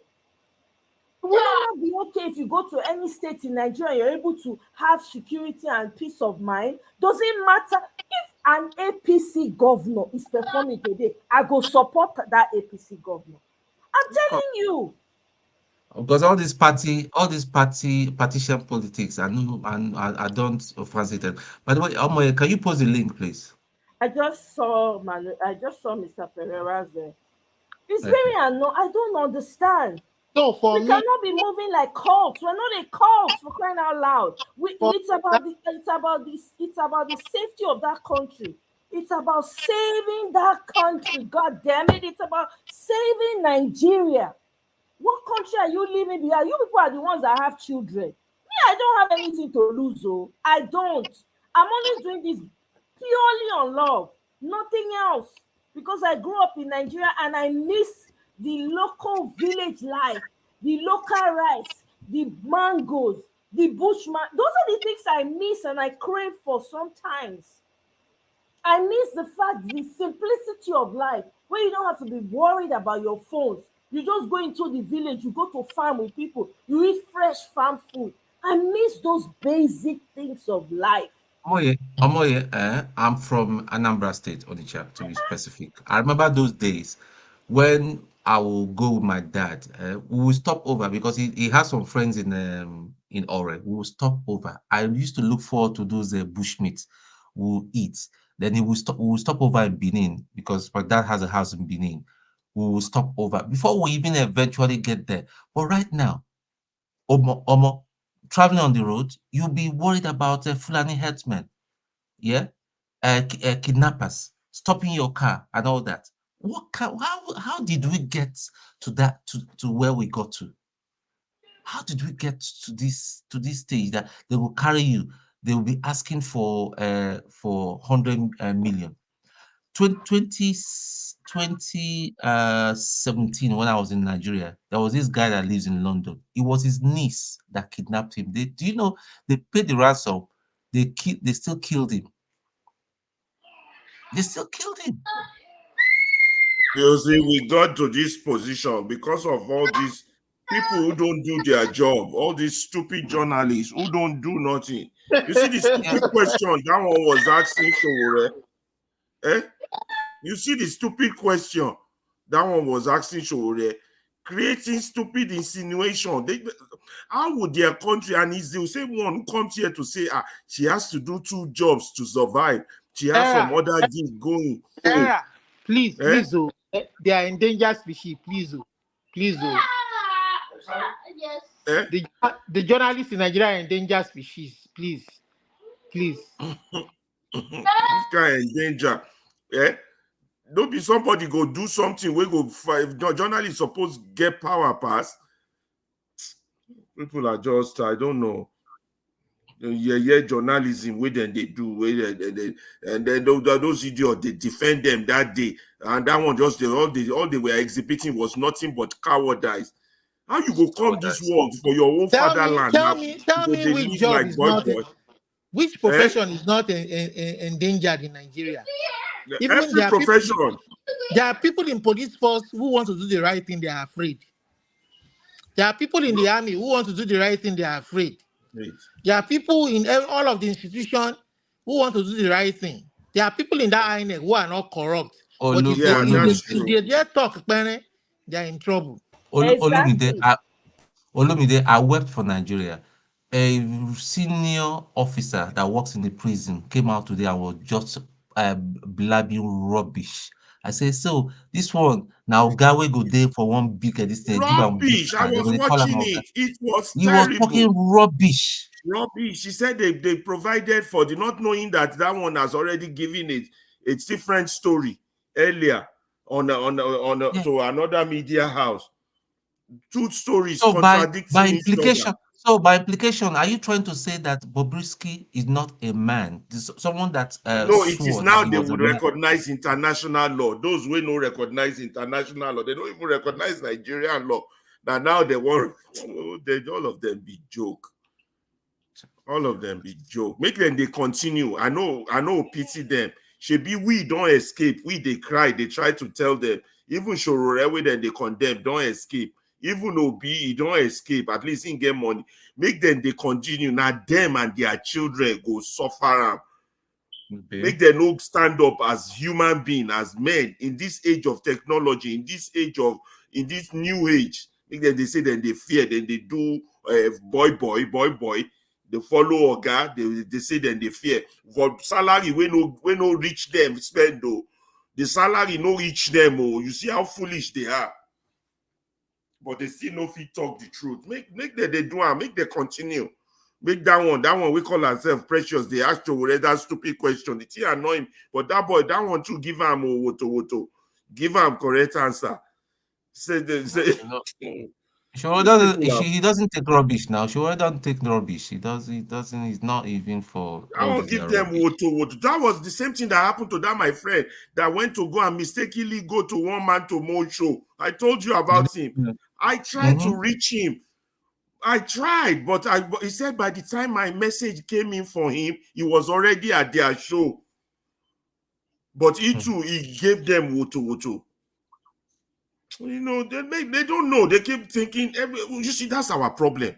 Everybody just keep pointing fingers. Tinubu is not Nigerian problem. Nigerians are Nigerians' problem. Tinubu is just a symptom. He came out of because people who are supposed to be professional fail to be professionals. And they never see anything. They go see the one way was past Tinubu if they no change. If they no change, make them continue. Make them they do this messman. Wait, then they do. All of them, from police or to journalists or to soldier or to doctor, all of them, make them continue. They know they tell person the whole world is moving forward. Now when the vice president will take over and then declare the whole Nigeria an Islamic state, then listen, if that system our eyes will clear. No, listen, no, that's not it. You're not thinking 5 years, 10 years. If that system persists, somebody will go worse past Tinubu, will go be 10 times worse past Shetima go come out of that system. Make them they do smell. They don't know waiting. You think saying a joke for us to be in this stage? This thing took us 64 years, 24 years of refining for us to be where we are. You think saying a small thing? So if you think next 5 years, next 10 years, where we go be? So make all of them, make them not start to they act like human beings, then go hear them. They will see them. No need to tell them. At least I don't take care. That's why I tell IPOB people that they talk too much, but they think that they talk too much. You see, this is what they need to go under. Work out a plan how to get, even if they have to just the same way ANC went underground. Yeah, went under. See where they go get this guy out, because listen, they are holding him as a bargaining chip and all that. That's why they're holding, because there's no reason. He's not a threat to them. Nnamdi Kanu is not a threat to them. Only say when they listen to Nnamdi Kanu, their hearts go just the cut. He's not any the system is not that hard to defeat. It's just that people are lazy.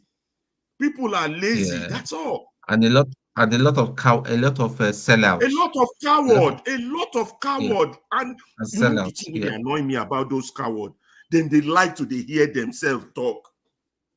Yep. Then go they talk as if say then they make sense. Then go they spill out rubbish like this. Then go they like to they hear their own voice. You know, foolishness.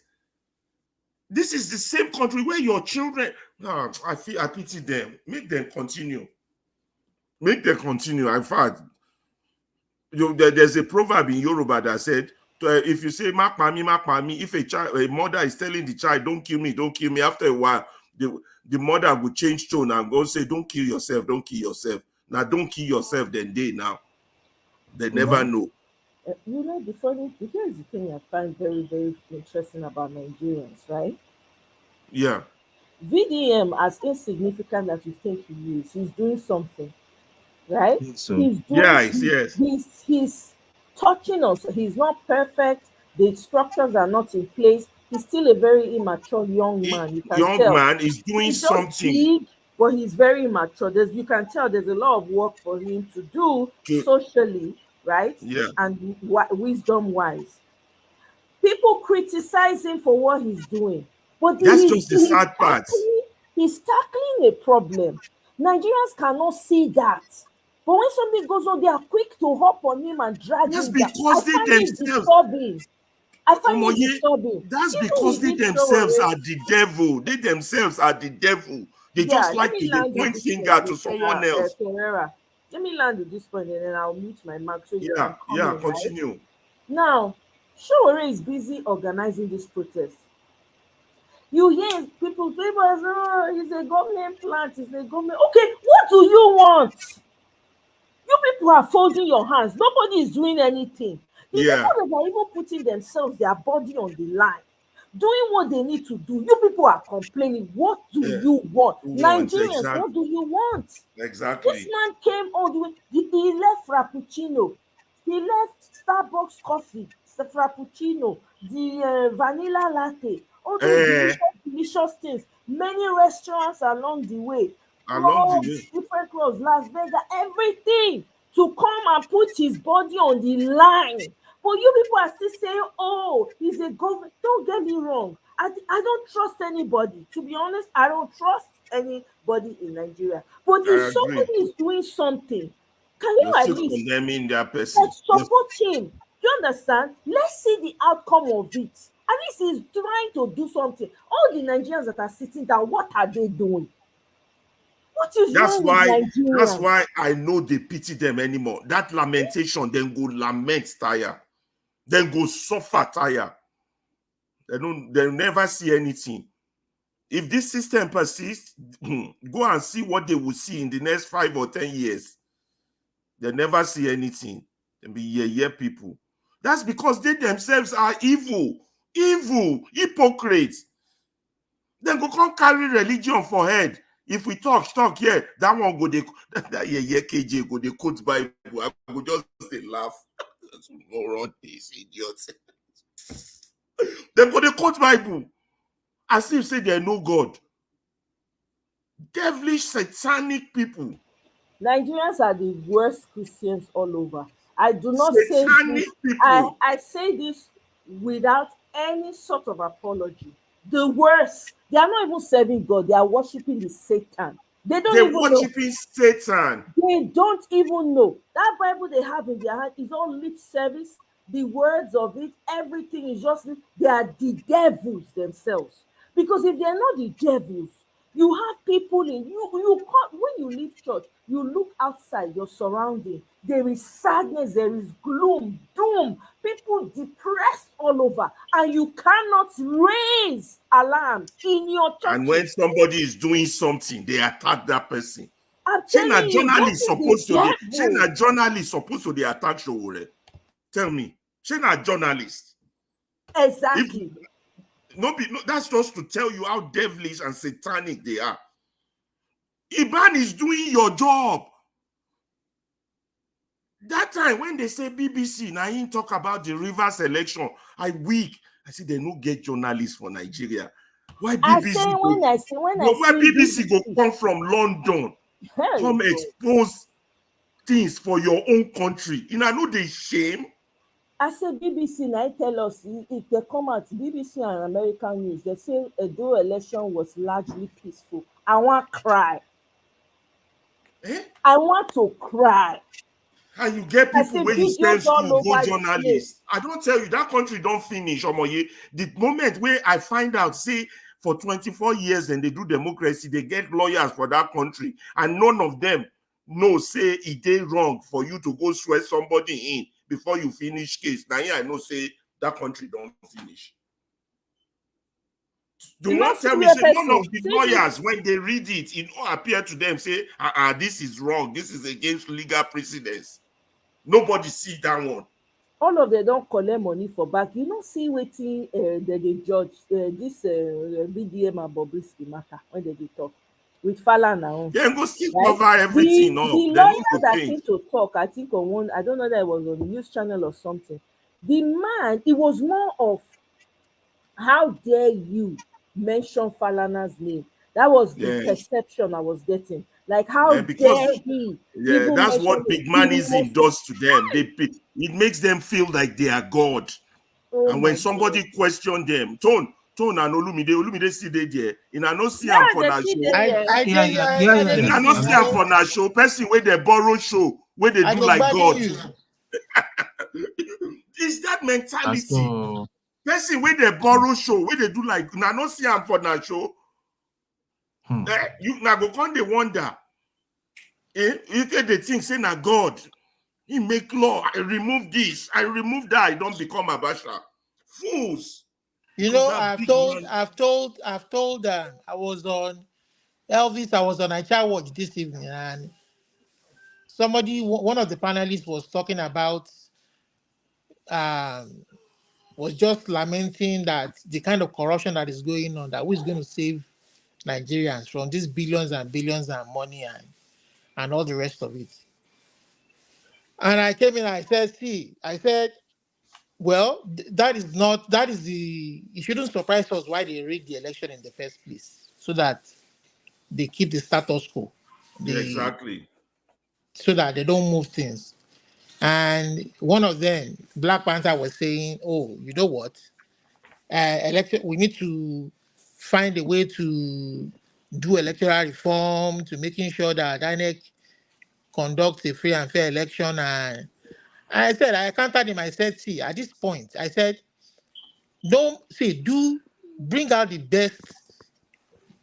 What do you want to legislate again? Again, what do you want to legislate? Thank What you. you want to legislate? The what is happening now is morals. It's moral. The You soul. can't legislate morals. The It's soul like that has gone to the devil. That's what is going on now. you want to make a law to punish a man who sleeps with another man's wife. I don't think any country has that kind of law. No, nonsense. This is Maybe now you the know. soul of the nation is at stake now. The I said, soul. make any law. If these people will rig it, they will rig it. It's not about So law this is not anymore. about. This is about doing the right. Morality They're just has gone to the dogs. They are just chasing you people down the rabbit hole. They will bring another law, look for another loophole, do another law, look for another. I said, when is this going to end? When is it going to end? Morality has gone to the dogs. Okay, now somebody proposed regionalism in their house.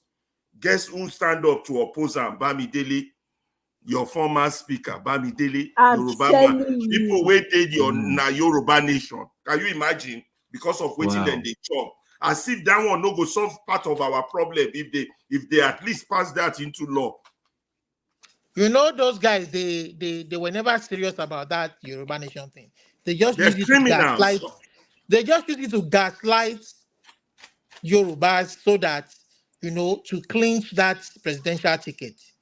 They wanted to just threaten the Northerners that if you don't hand over power to the South, most especially to the Yorubas, we go They scatter say no. everything. You know the excuse where he use.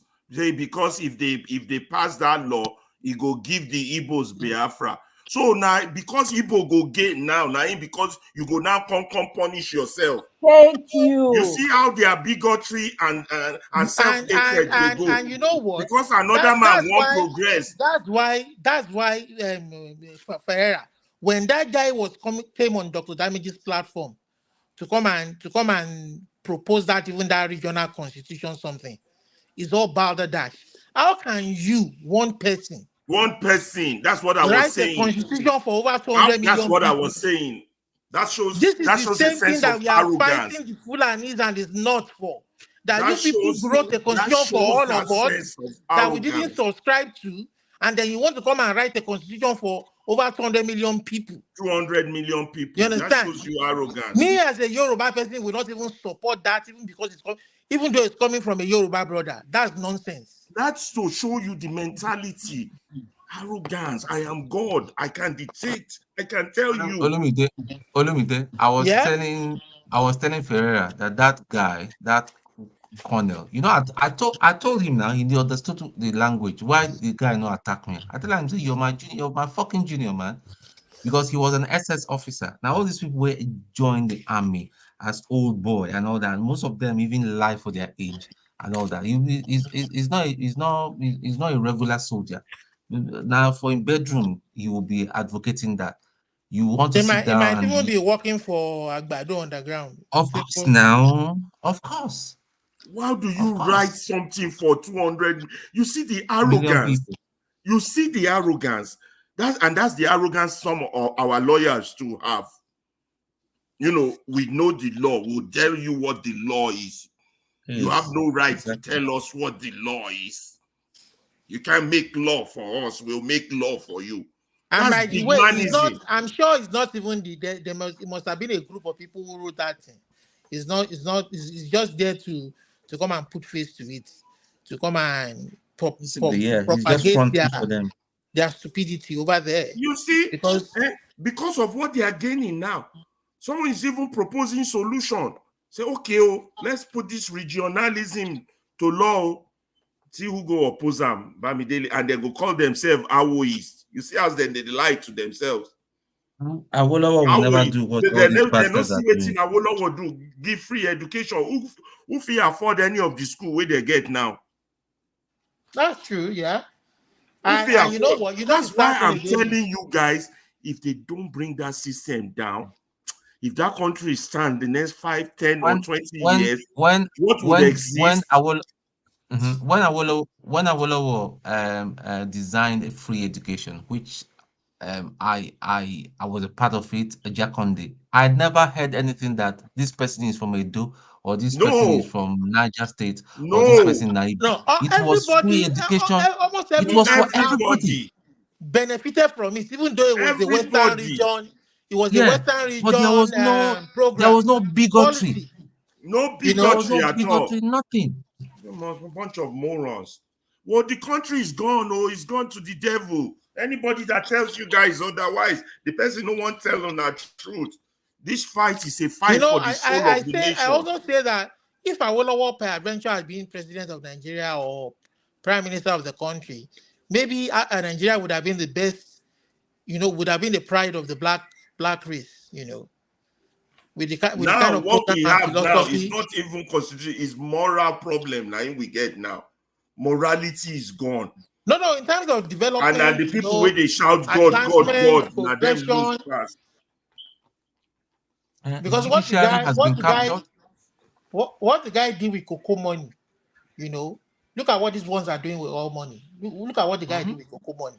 And look at what these ones are doing with oil money. Yeah, look, your oil, they are borrowing.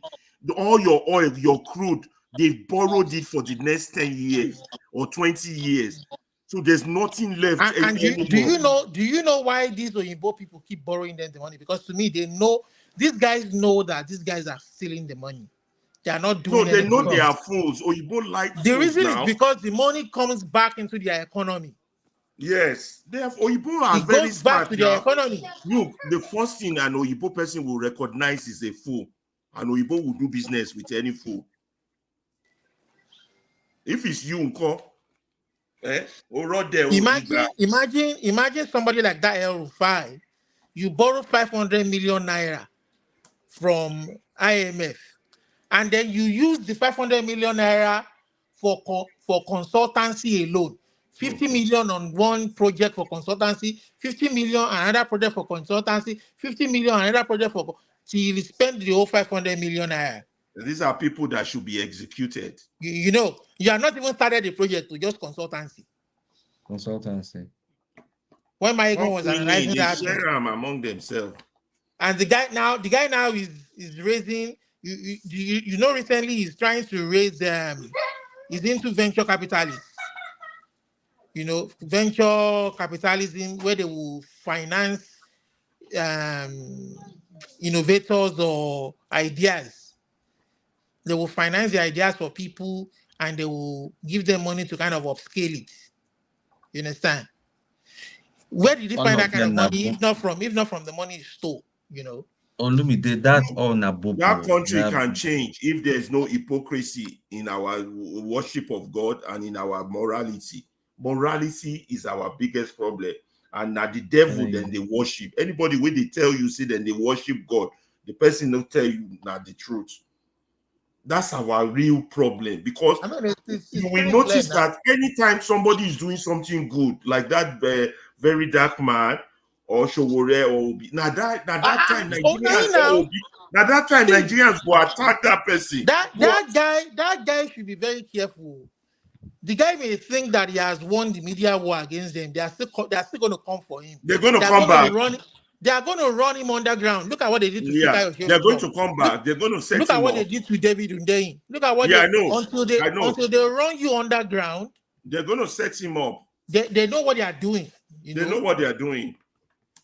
They know they never give up. They always fight back. That's one thing I notice about them. They always fight back.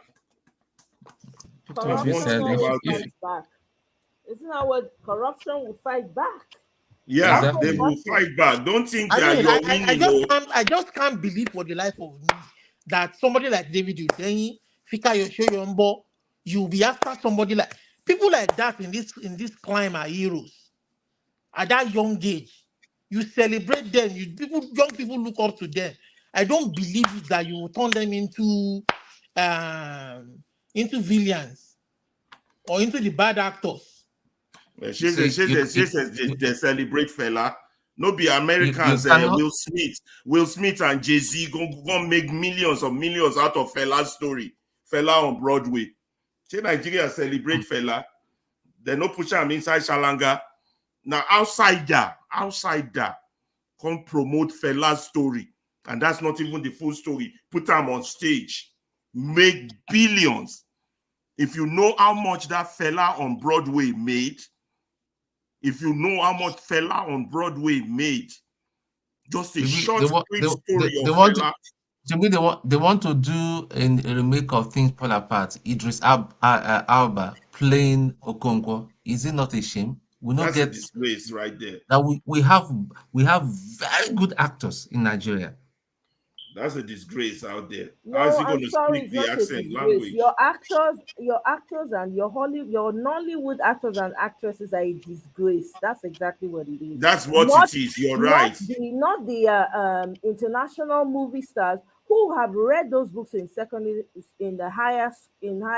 high school over here, wherever they went to school. Yeah, these are our actors that are disgraced. The impact of that book and decided to make a movie out of it. It is shame to Nollywood actors and actresses whose only storyline is about getting rich, marry woman, abuse woman, yes, abuse man, and doing juju, and doing juju. That is it. No, that's the only story. Value, all those books where we read for school those days, like pace setters and all those things, they no fit turn all those things to Nollywood movie. Forget pace setters first. We even have credible African writers, Maria Maba, Ngugi wa Thiong'o, all those people. Ngugi wa Thiong'o, Weep Not Child. If they write exactly, Weep Not Child. Are you kidding me? We have so many great African stories. Not to marry wife, not to play big man. Are just embarrassment to the industry. This is when they should be making movies that will tell real life stories. No, in fact, some of them they ought to be making movies about the struggle in Nigeria. They should be actively making movies about what's going on in there. You can use movie to educate the people like they do here in America. There should have been a movie on Nigerian civil war, on Nigerian coups, on everything. They can They use didn't- movies to revolutionize the minds of the people, ginger them. That's No. true. That's Even true. the artists, what are they singing? Na Bullshit. juju, What na are they juju, singing? omoye, na Omoye. juju, and then to support their politician, their yeye politician. just Omoye, Nigeria is most of those actors and actresses, if you know how much they are paid, you go put hand, you go say na lie. It's all you see is all small screen, not all pretense. And when they tell you say this one buy house, you don't buy any jack house, it's renting. All of them fake life, fakest life. I was sad that it's a foreigner that made money off Fela on Broadway.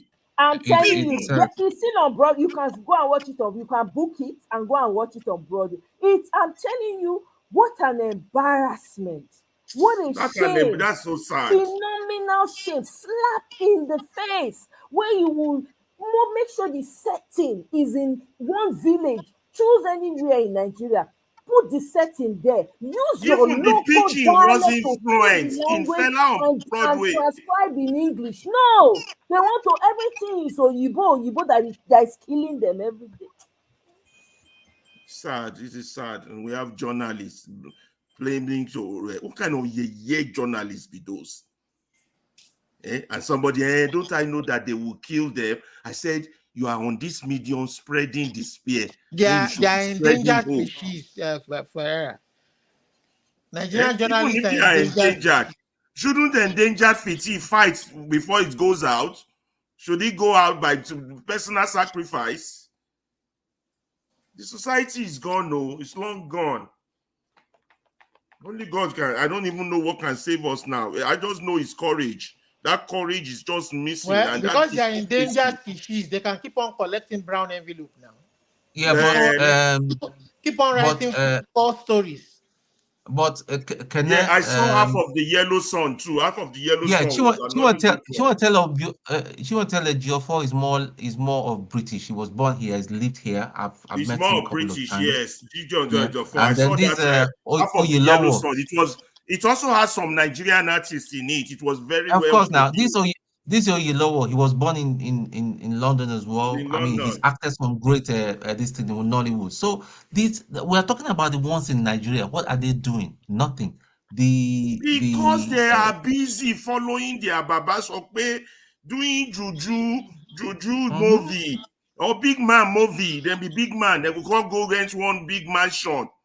They will never even portray the realistic life of the people or use And they want to movies and they want to educate sleep. people. And most of the actresses can't even act. They sleep with they have to sleep with the producer before they even give them a part. Most of them can't even act. Hold on. They said I have to be on the plane by 1. Hold on. Sorry, guys. Let me mute myself. Sorry, guys. I'm sorry. Oh, wow, the country has gone to the dogs. I'm telling you, the thing is, it has to be a total revolution, a violent revolution. Like that is the only language they understand now. See, all these big English. This is not what they understand. Or total shut down the whole system until the army one day, and it will get there. They will realize, say, these people that are asking you to go and kill people. I mean, even the officers are not paid good money. The officer cadre are not even paid good money. It's only the generals that are close to the politicians that they've all bought off. But most of them are living on poverty, on borderline poverty. Borderline poverty.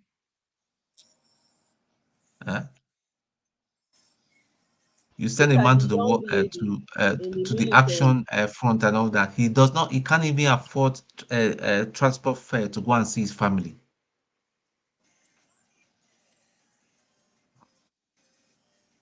Look at the young lady that has been that the military discharged, because she called out her superior for essaying her.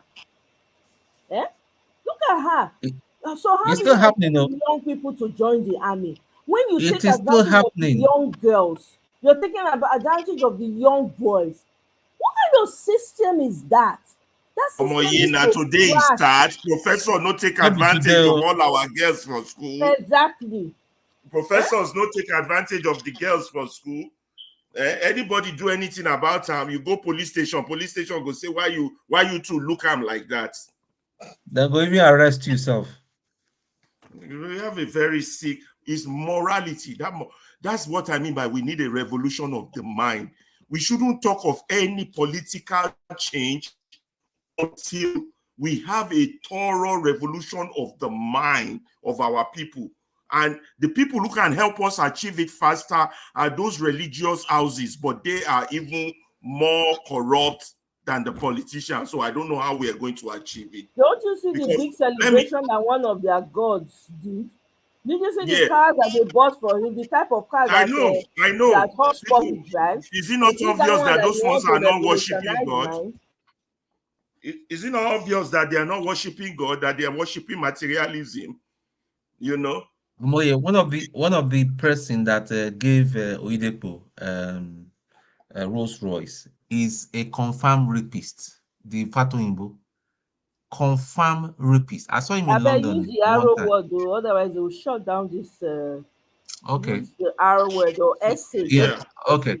So till today, they've not addressed it. He got away with it because it's Nigeria. He got away clean. And then the other pastors from Ibi, from Port Harcourt and all that. What kind of money? What kind of business? The guy get any industry. Now, they launder money for all these criminals now. That is why they will ask these corrupt politicians. They will collect money from them. How can you afford, even at this time that people are going through stuff? It's so insensitive. People are, I mean, Rolls Royce of how much? The worst part of it, there are It's people people's who still tithes now. defend People's them. tithes and offering, first fruits. No, people start at people. No, not the ordinary tithes. Olumide, that's my point. My point is say all these criminals are member of those churches. It's now like a cult. It's not there. It's not church anymore. It's a cult. It's a cult. There's So some they rich churches launder now. money for these people also. Exactly. They launder money as well. Did any of you ever saw that report written by the US about US Army about Nigeria? I read a few. I read a few of the background, Yeah. and then I was starting to think, you know what? It's the report so saddened me that, I don't feel continue because But why are they doing research on us like that? It's a very grim picture of what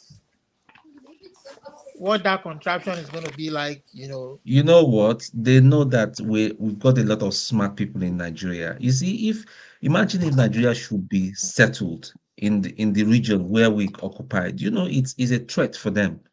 So even some of these things where we are even facing right now, there's some unseen hands where they behind. I mean, do they know that Tinubu is a drug dealer, but yet they did not say anything? Do they not know that he's a so-called certificate? It favors them. This is business. It favors They them. have That's what I'm trying permanent to say.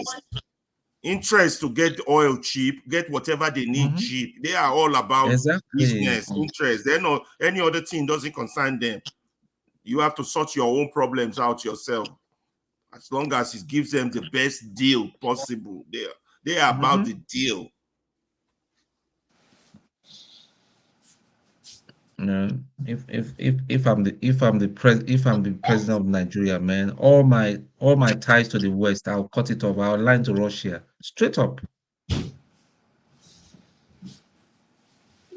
This is why they said that. This is why they took down the African stream, because the African stream was only talking about everything Africa. They not see how they want to take them down. They can't claim say they propagate Russian propaganda. That's what they said. So they took it down. Not only Twitter, you go take see African stream now. They take down their Twitter account for TikTok as well. Those people had like 1 million on TikTok, and I think 500,000 in another platform. So it's only Twitter you find them. Hey, Do you know this platform called Redacted? Redacted. Yeah. Do I? Maybe I've come across it. Not sure. Okay, man, that's another platform that the truth is being told. Nothing, Which nothing one about. was? Sorry, Tone. Which one was that African channel that they said they closed down on Twitter that everybody's talking Yeah, the about? same one, African Stream. Yeah, African Stream. So this thing was a good station, and then these people came and closed it down. Yeah, Yes, it was all they're talking about everything African, everything Pan-African. Let me even check. Let me Whatever check is my. going on in Africa, they talk about it. They call out Wow. certain things that are wrong that this Yoruba people are doing to Africa and all of that. And it was gained because they had millions of followers and it was growing. So that they fear say, these people, they are trying to double that they use and they wake their people up and they see the momentum. Then they come claim say now even their wetin dem dey call this man Blinken na he go talk na he announce am. He say they will take am down because they notice say he dey do Russian propaganda. Weak, everybody weak. Because me dey follow the African stream. It could be that some of these African leaders now ain't go call those people, make their take It's her down. possible, yes. They put pressure on and maybe they too because they see the momentum. Because the thing, say our brothers and sisters for this side, when they thief long time ago, they themselves they tune to that station. They don't want time. That unification, they don't want time at all. Because that station was doing a lot of work. I'm telling you, I hope those boys will start another one. Okay, sorry. Twitter now. The only thing we say, what my own opinion on this is African people, the tech gurus. We have tech gurus in Africa. May they come together, create app for us alone. That's what's going to work. They can put their head office in Zimbabwe because Zimbabwe is one of the greatest African countries now. They don't pay school fees. Healthcare is free for them. None of you won't see a Zimbabwe outside of the country. It is hard. Sorry, Omoye, sorry. I was going to say it's Rumble. I just opened my Rumble now. Just download an app. Rumble. Okay. African Stream did there. I just begin follow them right now. So I just do them right now. Okay. Maybe they just open down. Rumble is the place. It's during that COVID time I ran into Rumble because I had a very long COVID and all that. That was why I decided me and them fight to say I recover finish from COVID and when I won't force me to take your stupid injection and all that. That was why I left my last job. Now I said, "Make una carry that job go. You can't come and put that poison." Me, I don't find out because if your body don't fight the infection and all that, you're well. Why would you want to force me to go put something in me where I know some dodgy stuff and all that? The exposure there's this guy that calls Steve Peters. Anyway, I'll send you some of those guys where they expose all the things where they happen for the world. That's where because that Rumble is not censored. Even there's this guy called Joseph Okechukwu. He lives in the US and all that. That guy too. Now another investigative thing. He will tell you the raw truth. The raw truth. So after some time, he had a lot of problems with Facebook and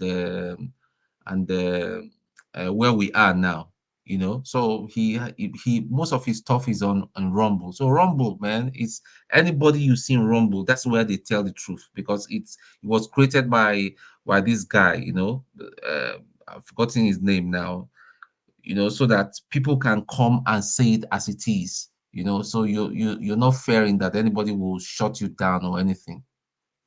I just see African Stream now. Just started following them. I don't see them. I go follow them. See, they are only at over 1,000 followers. We need to follow them en masse. I'm going to post it on my timeline. Let me see. Yeah, you mean Rumble? Rumble, and I'm going to join. I didn't know about Rumble. Yeah, just join, and there are a lot of people. Anybody where you enjoy, and this Redacted guy too, and all that. Into this exposed Yankee people in there, him and his wife. Now one man, this thing, this guy just there, and then this guy, what's that his name? We Go Russia. That's a journalist. We Go Russia. Go interview. Yeah. What's his name? Yeah. he too is there. And then this Stu Peters. This Stu Peters now another there are people they are doing things all over the world in their own little way and all that. And we go day Africa. People cannot say the truth. You cannot say the truth. I tire. Go get I this just African tire. stream now. You go get them. I think it's a couple of African people. I know that I don't know who is behind I it. need to dey share my spaces with. I go sign up when after this when I get Mm. because this Rumble is this Rumble life is when very. I dey do so now it go take us to tomorrow because tomorrow now October 1st. I want to see what is going to happen. So No, October 1st already. Say okay for you guys with the Yankees, no October. yeah, It's it's already already October October 1st. 1st for you. Yeah.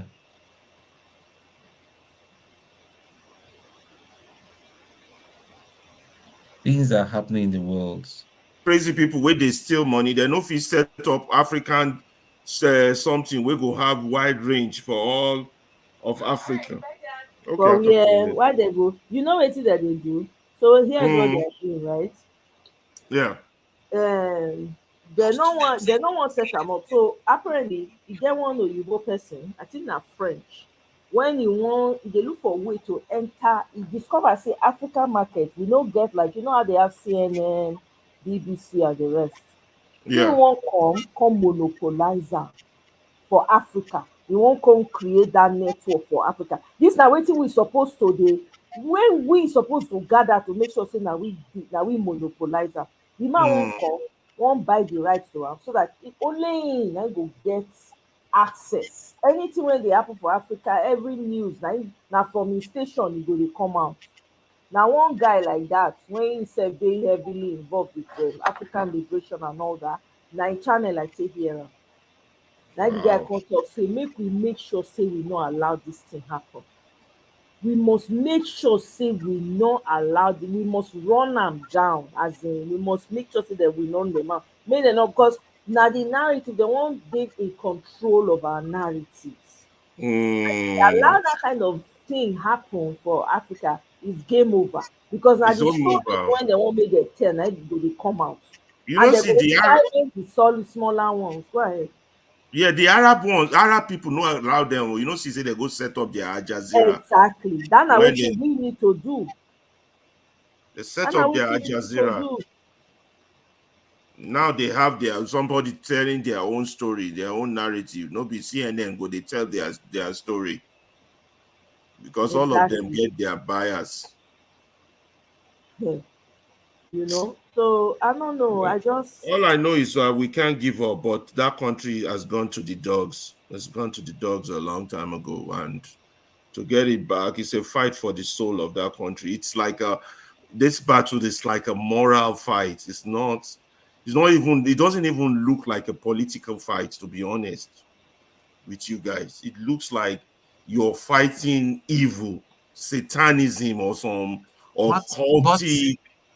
Yeah, but I think it's a global thing. All these things where they happen. So we're even talking about our own region. No, it's not as bad as in other places. We are living in other places, don't.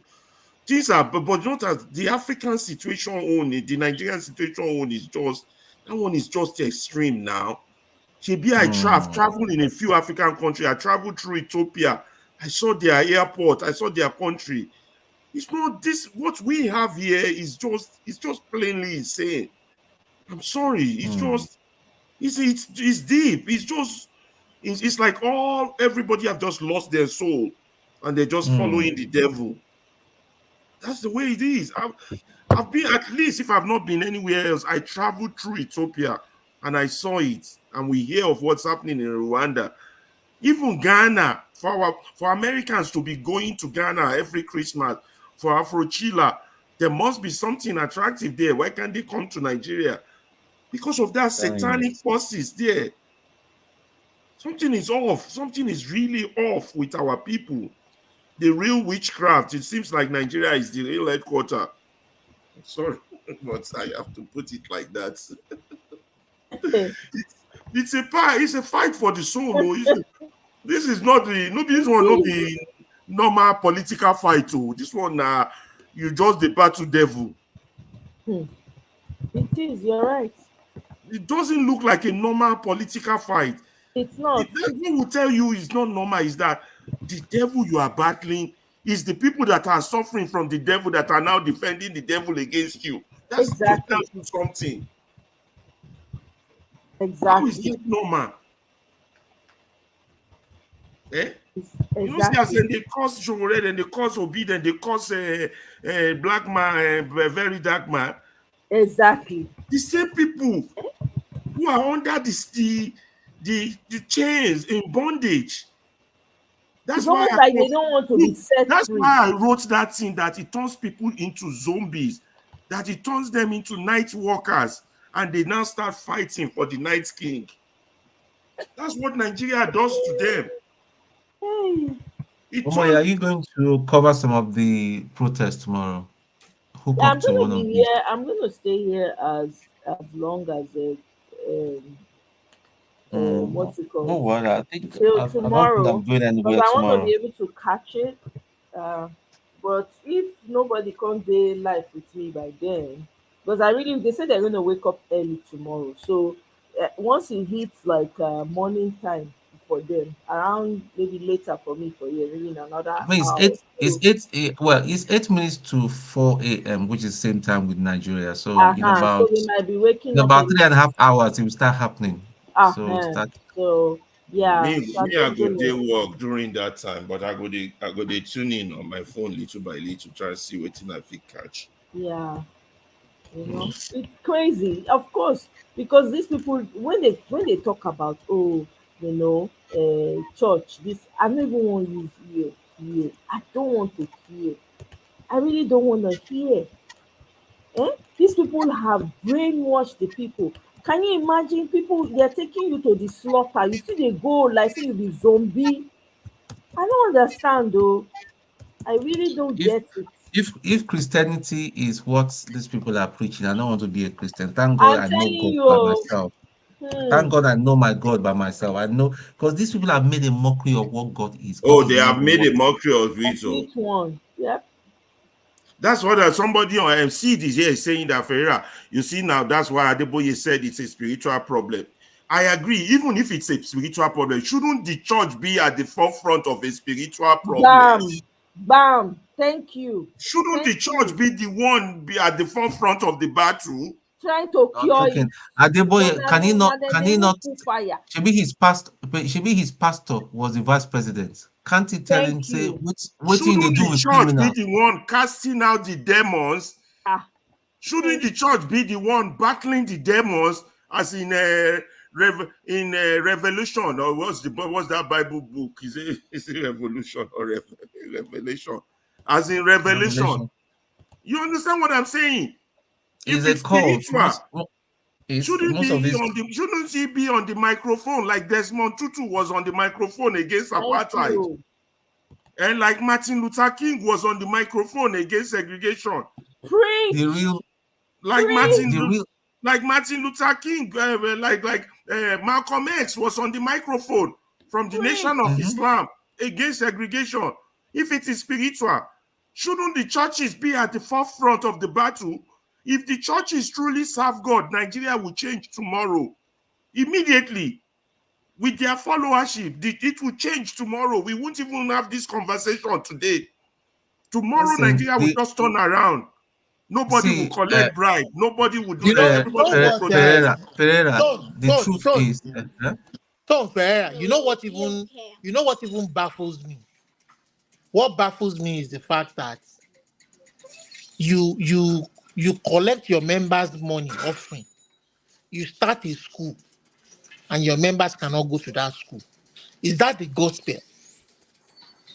They worship money. They don't worship God. The guy tell everybody for for church say in university is a different entity from the church. If you cannot afford it, and But he you was started saying it with the people's money with now. arrogance. Of course, now he tell you say this is now business.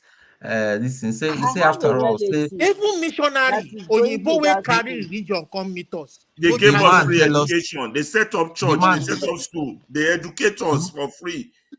The man tell in church members say no be everybody fit go Harvard. Say in school and Harvard na the same standard. Those people in his church, you can't argue with them, or they think fight you If it's physically. spiritual, should you not be on the microphone casting out those satanic forces? And speaking up. Battling them, talking against them, opposing them, protesting against them, until the glory of the God you serve shines through. By their fruits you shall know them. They have so many churches, but yet Nigeria is the devil's den. It's sad. It is sad. And those people are truly turned to zombies. They really zombie. Nigeria really turns people to zombie. I know I wrote something about like that. It turns them into the night walkers. And you know what? It's not just the religious. It's not just the religious leaders.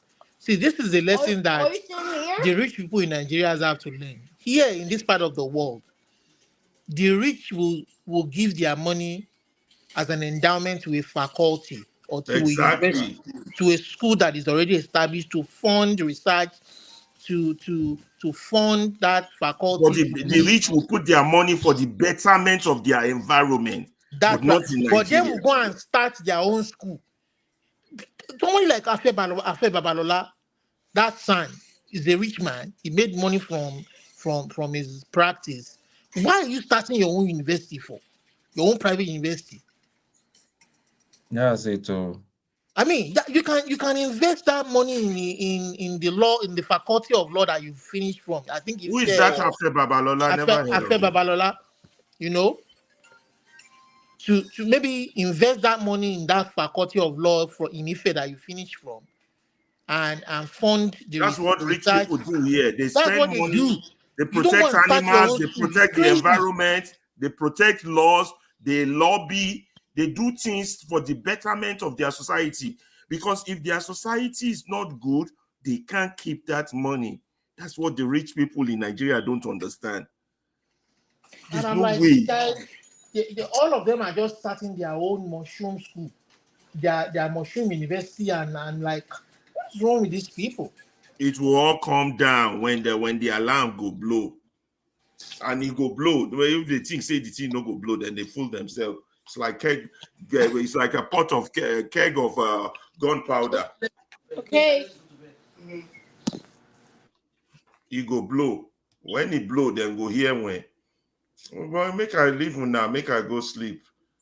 So let me catch some sleep. I'll wake up in the morning. Tomorrow, Thank you very much. wake up in the next 4 hours to start catching I'll up talk with with you guys later. I'll keep join you quiet later in the morning. Making all of now keep quiet to making us still they talk. The opportunity to speak our own thoughts. Absolutely, no wahala. Now do well. Now thank you for coming in.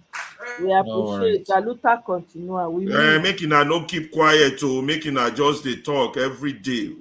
Now Because so so that the devil knows that he has not captured all of us. Rabbi. And our word true. Now true you talk, Ferreira. Make you know. Say not be all of us will be captured. Yeah, we've not like captured that. all of us. Some of us will still fight you. Exactly. even if we are the last man standing fighting against the Night King, we will still fight. Abi. with our with our dragon stones. Yes. With our dragon stone, we will still fight the Night King. Yes, so absolutely. I agree with that. So the protest will probably be starting anytime soon. I've been checking. So we're gonna Tone, by the way, thank you for recommending Rumble. I'm gonna start. I was even seeing if I could Rumble even is connect Ferreira Olumide is one this thing that everybody should Tone, send it to me so that I can join. Yeah, I've sent something to you. I've sent a link to you. Yeah, one of the guys. Say your man slow small for technology. No, it is straightforward. This one, they complicated at all. Okay, later. All right. Okay. All right. Later, people. Right. Bye bye. Yeah. Bye bye. Yes. So guys, now here we do. Until this protest starts, we go nowhere. Yes, This protest must start. We must fight this fight. And I'm rooting for Showore. I'm rooting. I'm hoping that the Yeah, we need to Nigerians. start from him. He's doing a noble thing. Yeah, we need to Forget join. all the people. Let them be. Go ahead. Sorry. I said, forget all these people that are lying, that are speaking from both sides of their mouth. Then shame will catch them. I'm Last, telling you. last. So me, I'm hoping that it will be a successful outing for them, and it will trigger something that is going to trigger something bigger that will definitely bring the answers that we desire, honestly, because that are the only thing when they ginger me now for Nigeria. Anything else does not. Everybody said, I was about to talk about one of my relatives that is in the child is in Covenant school, Covenant something. They can't afford to pay the fees. Na so they call family members. Oh yeah, please, we need help. Eh? And they've been going to that church for God knows how long. I mean, they are the members that started with the church, Now, big man and picking they the go cannot Covenant afford. University. Hey, Very eh? expensive. Very expensive Covenant University. Very Yes, expensive. eh? They cannot afford it because they don't increase their this thing. Can you imagine? Eh? It's crazy. It really is crazy. Oh, it make you close your eyes more. Though. If you set your alarm for the next 3 hours to wake up, so that you Yeah, rest a bit. yeah. That's All true. right, people. Okay. Take care. Mhm. Bye bye. Yeah. All right. Thank you very much, Tone. Have a good night. Where is Showore's mother? She go soon wake up now. Sid, Sid, who are you? Who's that sub for? Na sub you dey throw so Sid. You dey use style dey throw sub. We know who you dey talk about, but we no go mention names. When our public school should be developed, who go develop am? You know, see, did you see what that guy did? That guy from Bello Galadanchi or whatever. He refurbished a classroom with 4.1 million that their government is collecting millions and billions for. That guy did a classroom with 4.1 million. He shared the receipt, everything. Of course, the governors in Nigeria have no shame. For a president's wife to be sending you message like houseboy, a home minister or senator, you are a president wife, they send you message to go represent her. Oh, this is where we have entered. The senators have become kitchen boys to the president's wife, not even to you citizens. Na dem dey wash plate for Tinubu wife. Sure, when dem reach im house dem go enter kitchen dey help am wash plate, dey help am cook. Dem go dey gossip each other, dey gossip which senator dey lick boot pass, which one no dey lick boot pass. Hey God! Ó mà ṣe o, Nigeria where I down. Omo, na here we dey o. It's crazy. It's crazy. How long are we going to continue like this? Nigeria at 64, nothing to show for it. They say a fool at 50 is a fool forever. How one country describe Nigeria own? A fool at fool at 64. Can you imagine? The wife is sending a whole senator that has no business with her to go and represent. Nigeria don go omo. If nothing is done, I'm praying that this protest yields something powerful, something that will put smile on the faces of Nigerians, at least that's going to give hope. Because I cannot imagine you are a senator and the president's wife is sending you on an errand where you have no laws. They don't turn to house boys and house girls, glorified. Very soon, they won't even be doing the work anymore. They will just be taking turns, going to put Baba to sleep.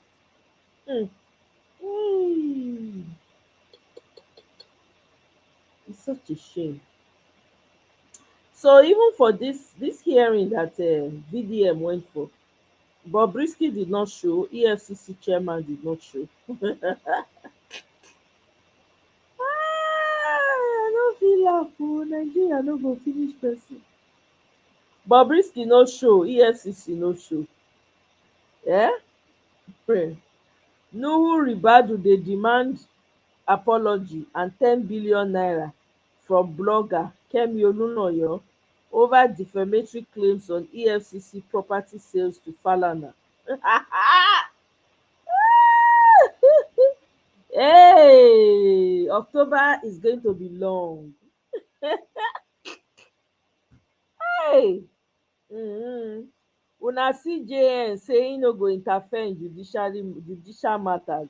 Wink wink, we know what that means. Wink, e no go interfere. Wink wink. Hey, they were exposed. That's true, you're right. So to come out now, shame dey catch them. Eh? Hey.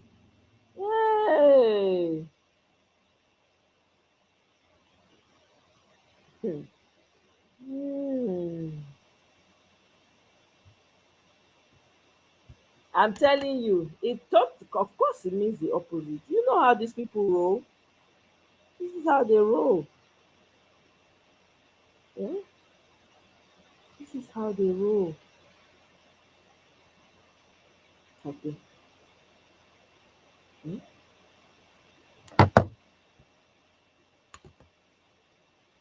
She has already intervened. Who has intervened? Who is she that has intervened? Who are you referring to? Very dark man na real drama king. The man show up with babalawo, show up with medicine man, wear gloves. I no blame am. Guy get to protect himself. That guy is a drama king, but he's trying. He's doing the one he can do. Eh? Hi. Wow. Oh yeah, the CJN, right? Yeah, she has already intervened. They don't already know as they go to arrange the 2027 election. God keep us all alive. Eh? They don't already talk am, they don't already decide, they don't cook am finish, e don done. They just keep am for one corner until 2027. That's what they are doing. The same way they did in Edo. Truncate the um people's mandate, truncate am, steal am broad daylight. um um um um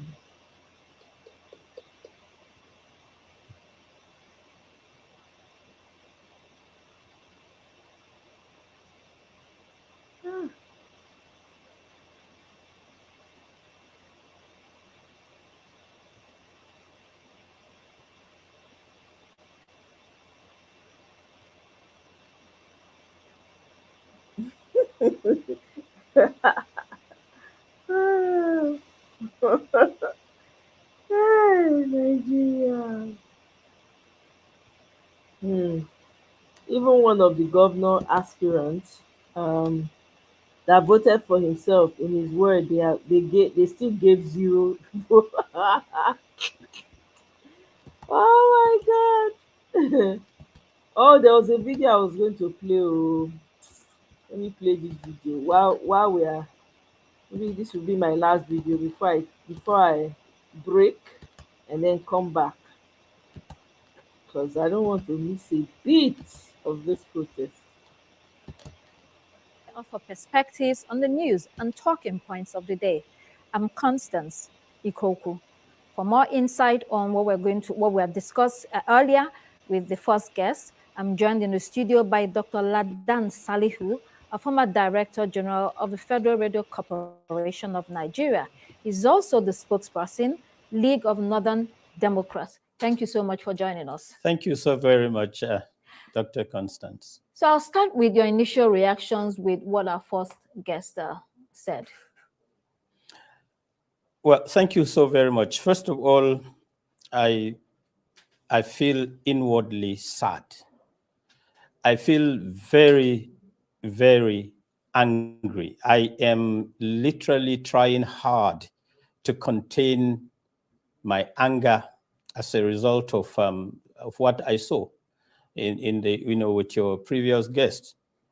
He's a dignified member of the political class.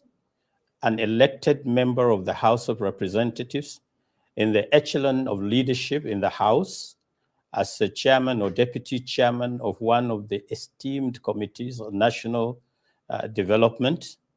And what I see in, his reactions to the kind of state that Nigeria is in today, I see a very, very worrying disconnect from someone who is in authority, who is a representative of the people, who should know better the yearnings, the aspirations, the challenges of Nigerians, their innermost emotional feelings about the state of affairs of this country. And I would have expected that anybody in his class, in his own political position, will come clean on the issues dispassionately, irrespective of party affiliation. And what I saw, I'm grossly, and I feel very, very disappointed because of the disconnect. It is as if some of our representatives or politicians live on Mars, on the outer planet. When you look at the present state of Nigeria today, what is there to celebrate? What is there to eulogize? What is there to be happy about? Are you happy with the level of poverty that is stinging and biting Nigerians? Or are you happy with the state of affairs of leadership that is so unlistening, that is so uncaring, that is very, very unworried about the state of affairs of the country? People are out to protest. The right of assembly is given by the Constitution, as well as the right to free speech.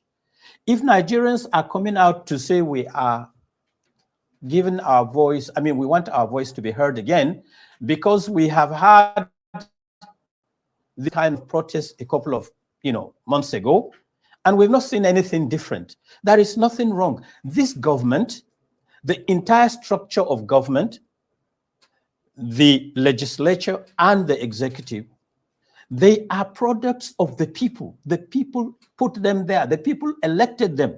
And the people have the right to make their voices heard when they feel that things are not correct. And right now in Nigeria, you have a country that is almost 82% of the country, literally, the people are living in multi-dimensional poverty. You have, sorry, let me just quickly land on this. You have 133 to 140 million Nigerians out of 250 living in multi-dimensional poverty. 83 million in the north, 47 million in the south.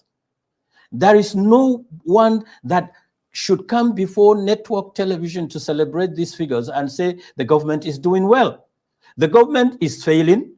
The government has failed to live up to the expectation of Nigerians, and we should be saying it out and loud because we put them there. Right. He talks about responsibilities across different spheres of government. You also now touched on the level of poverty, 83 million, you said, in the in the north, and then in the south, 47 million. Let's hone in on the responsibilities of state, for instance. You are from the north.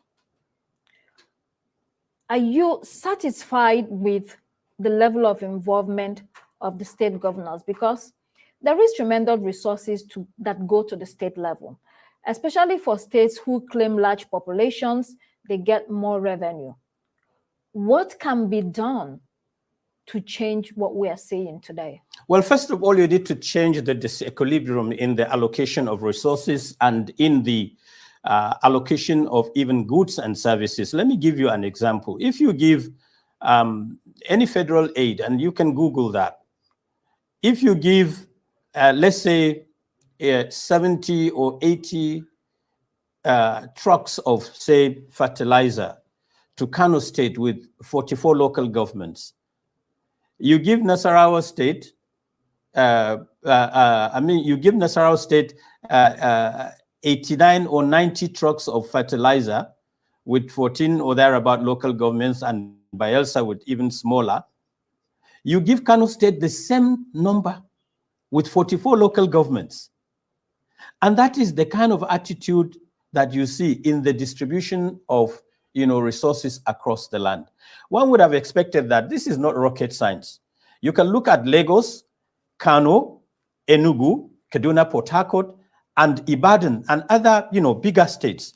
And then you prioritize and prorate the distribution of resources when it comes to, say, poverty alleviation and others, interventions. Now, the states are almost emasculated by the federal government in terms of management of security, the management of the economy, and the management of nearly all aspects of social development. If you take, let's take Zamfara State, for instance, which is the epicenter of banditry in Nigeria. You have literally a state that is struggling.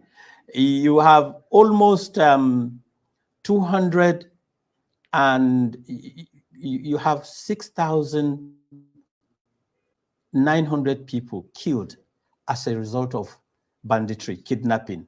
And you have, the bandits have also been paid over 2.8 billion in ransom.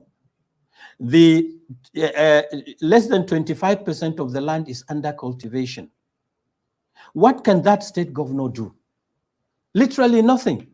He has to live on what he receives from the center. If you go to Borno, if you go to some parts of Yobe and other states like Sokoto and Katsina, the stories played out the same. Disequilibrium in not only the allocation of resources, but also disequilibrium in the way attention is being paid to the states by the center. Okay. And I think the equation has to be revisited. Okay.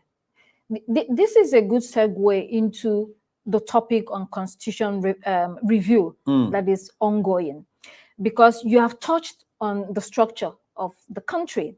When you talk about the resources that are being shared, in different states, you talk about the emasculation of the states such that they do not have the power or the security to handle situations in their states, even though they are the chief security officers. That leads us to state police, because people have been saying that it's one of the ways that you can solve the security problems. A lot of the states from the north do not agree. And you can also see that based on that, Nigerians, whether it's from the north or south, do not have a common vision of what the country should be. You are from that part of the country. What does the north want? Well, from the onset, I think the problem is systemic, is structural, and it's long drawn out. If you want to make an analysis of the situation, when you go back to our history as a nation, as we 64th year of our independence, from day one, the founding fathers of the country were so much constrained, if you like.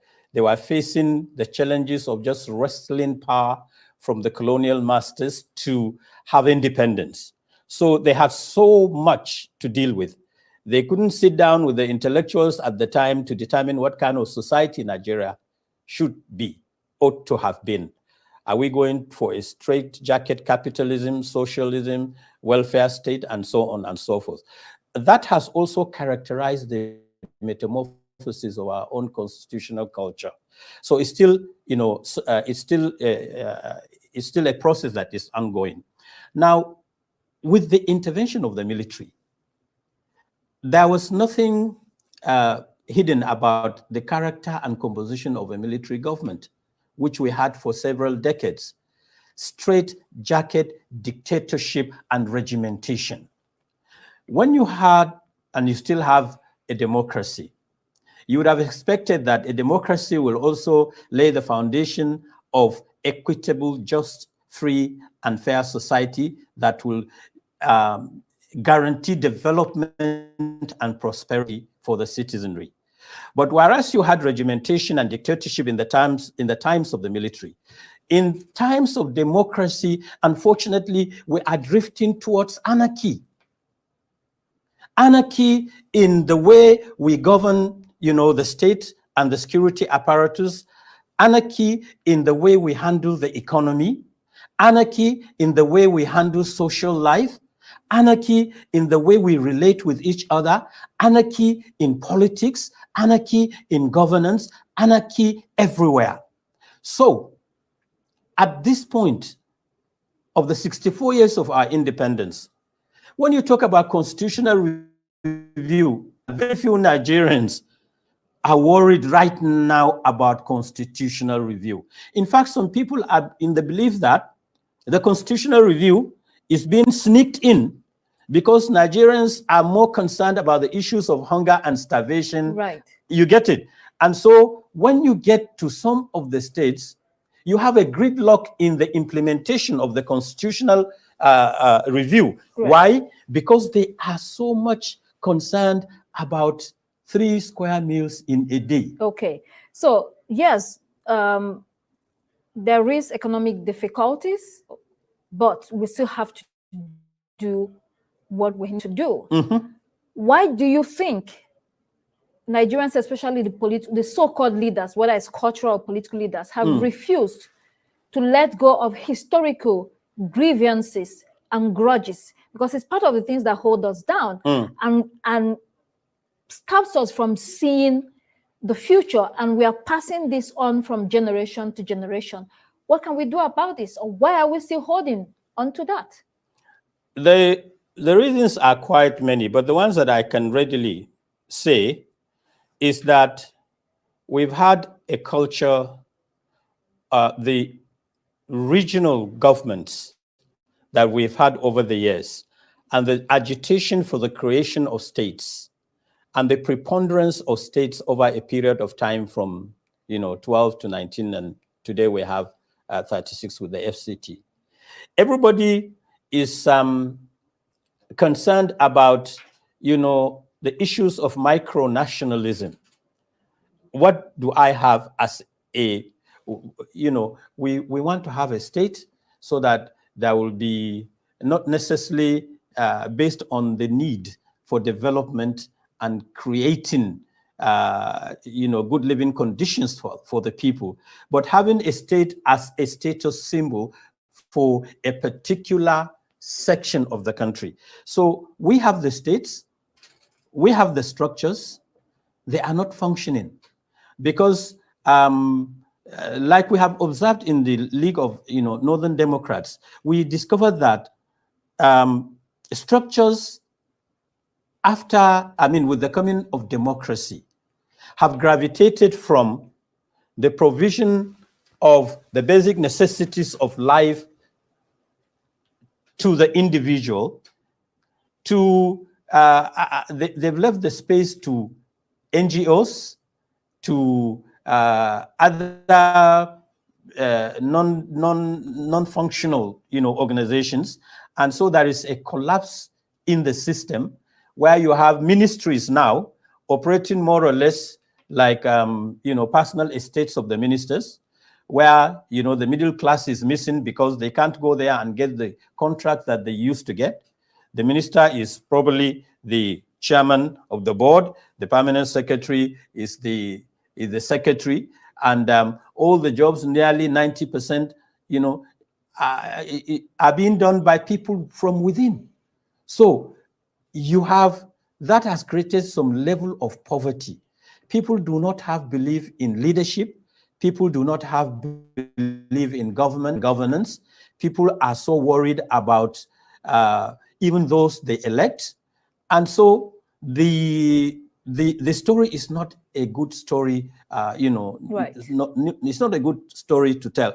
Now, what do we do in the circumstance?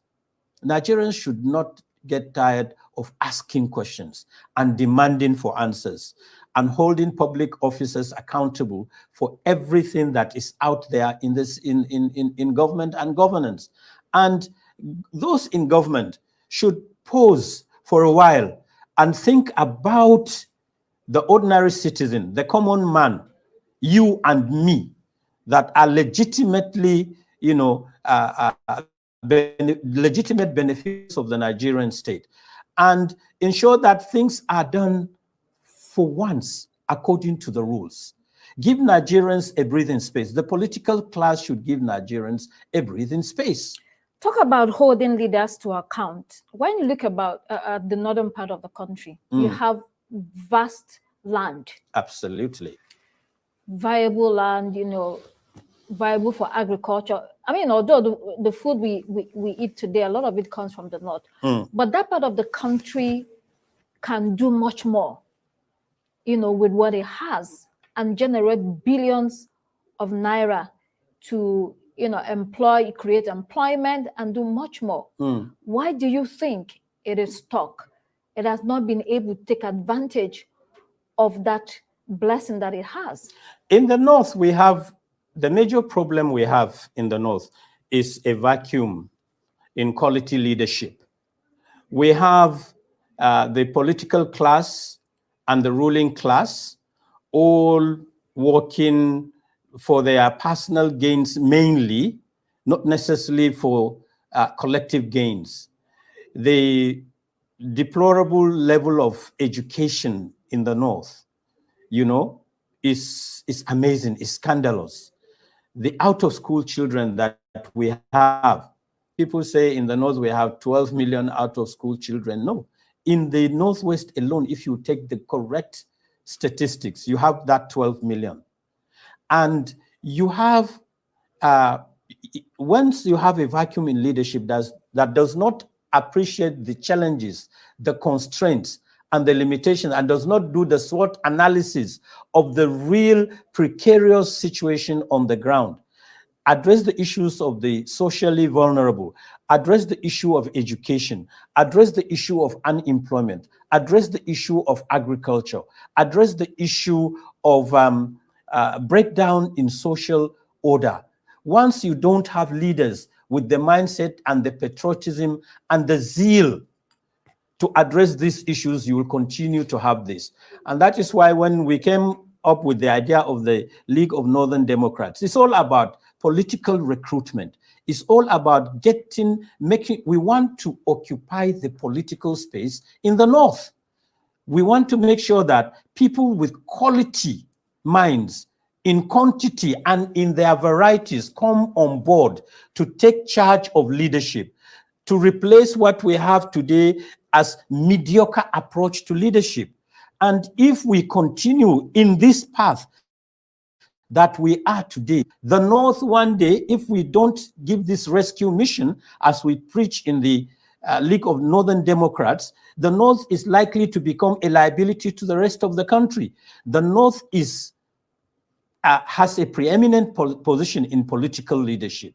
The North has always been the region to look up to when it comes to political leadership.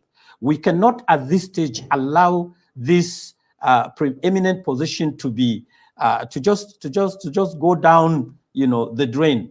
So we are coming up with an idea to ensure that the next batch of politicians that will take charge of our affairs, irrespective of their party affiliation, are people of quality that will address the myriad issues that are facing the North in order to have a great North and a greater Nigeria. One last question before we go. We're almost out of time. I ask again because this is crucial. The northern and southern part of the country do not agree on what kind of nation we want. What kind of nation does the North want? Does it want to be part of Nigeria? What does it want to see for the future? The problem is lie in historical antecedents of mutual distrust and mutual, if you like, acrimony and suspicion. And in my opinion, we look at each other, we're not frank with each other. We are deliberately lying to each other. What we say in private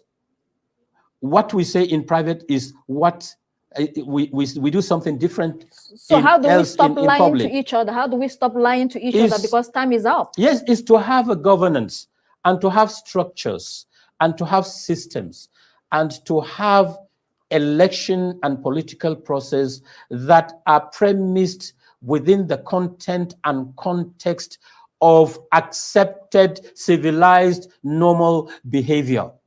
Once you do that, and all the regions are guilty, if we are able to trust each other as Nigerians, if we are able to accept our shortcomings and our difficulties, if you can cover my inadequacies, if I can give you a shoulder to lean on in times of need, love will be in the air.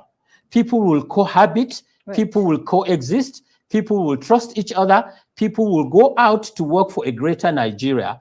But right now we are operating within the circle and cycles of primordial sentiments that is so rigid, sometimes so animated, that is setting us apart. And so on the occasion of the 64th anniversary of our independence, we should be optimistic. We should look up to a greater Nigeria. We should believe that we are not made as a nation by God to collapse. Dr. Ladan Salihu. We will succeed. Yeah, Dr. Ladan Salihu, thank you very much for coming on the program. You're appreciated. Thank you so very much. Thank you. Well, that's all that we have for today. Unfortunately, the nation of Botswana to Nigeria could not join us on the show. We hope to have her in subsequent editions. That's all we have for Arise Prime Time today. Do join us again tomorrow from me and the entire team here.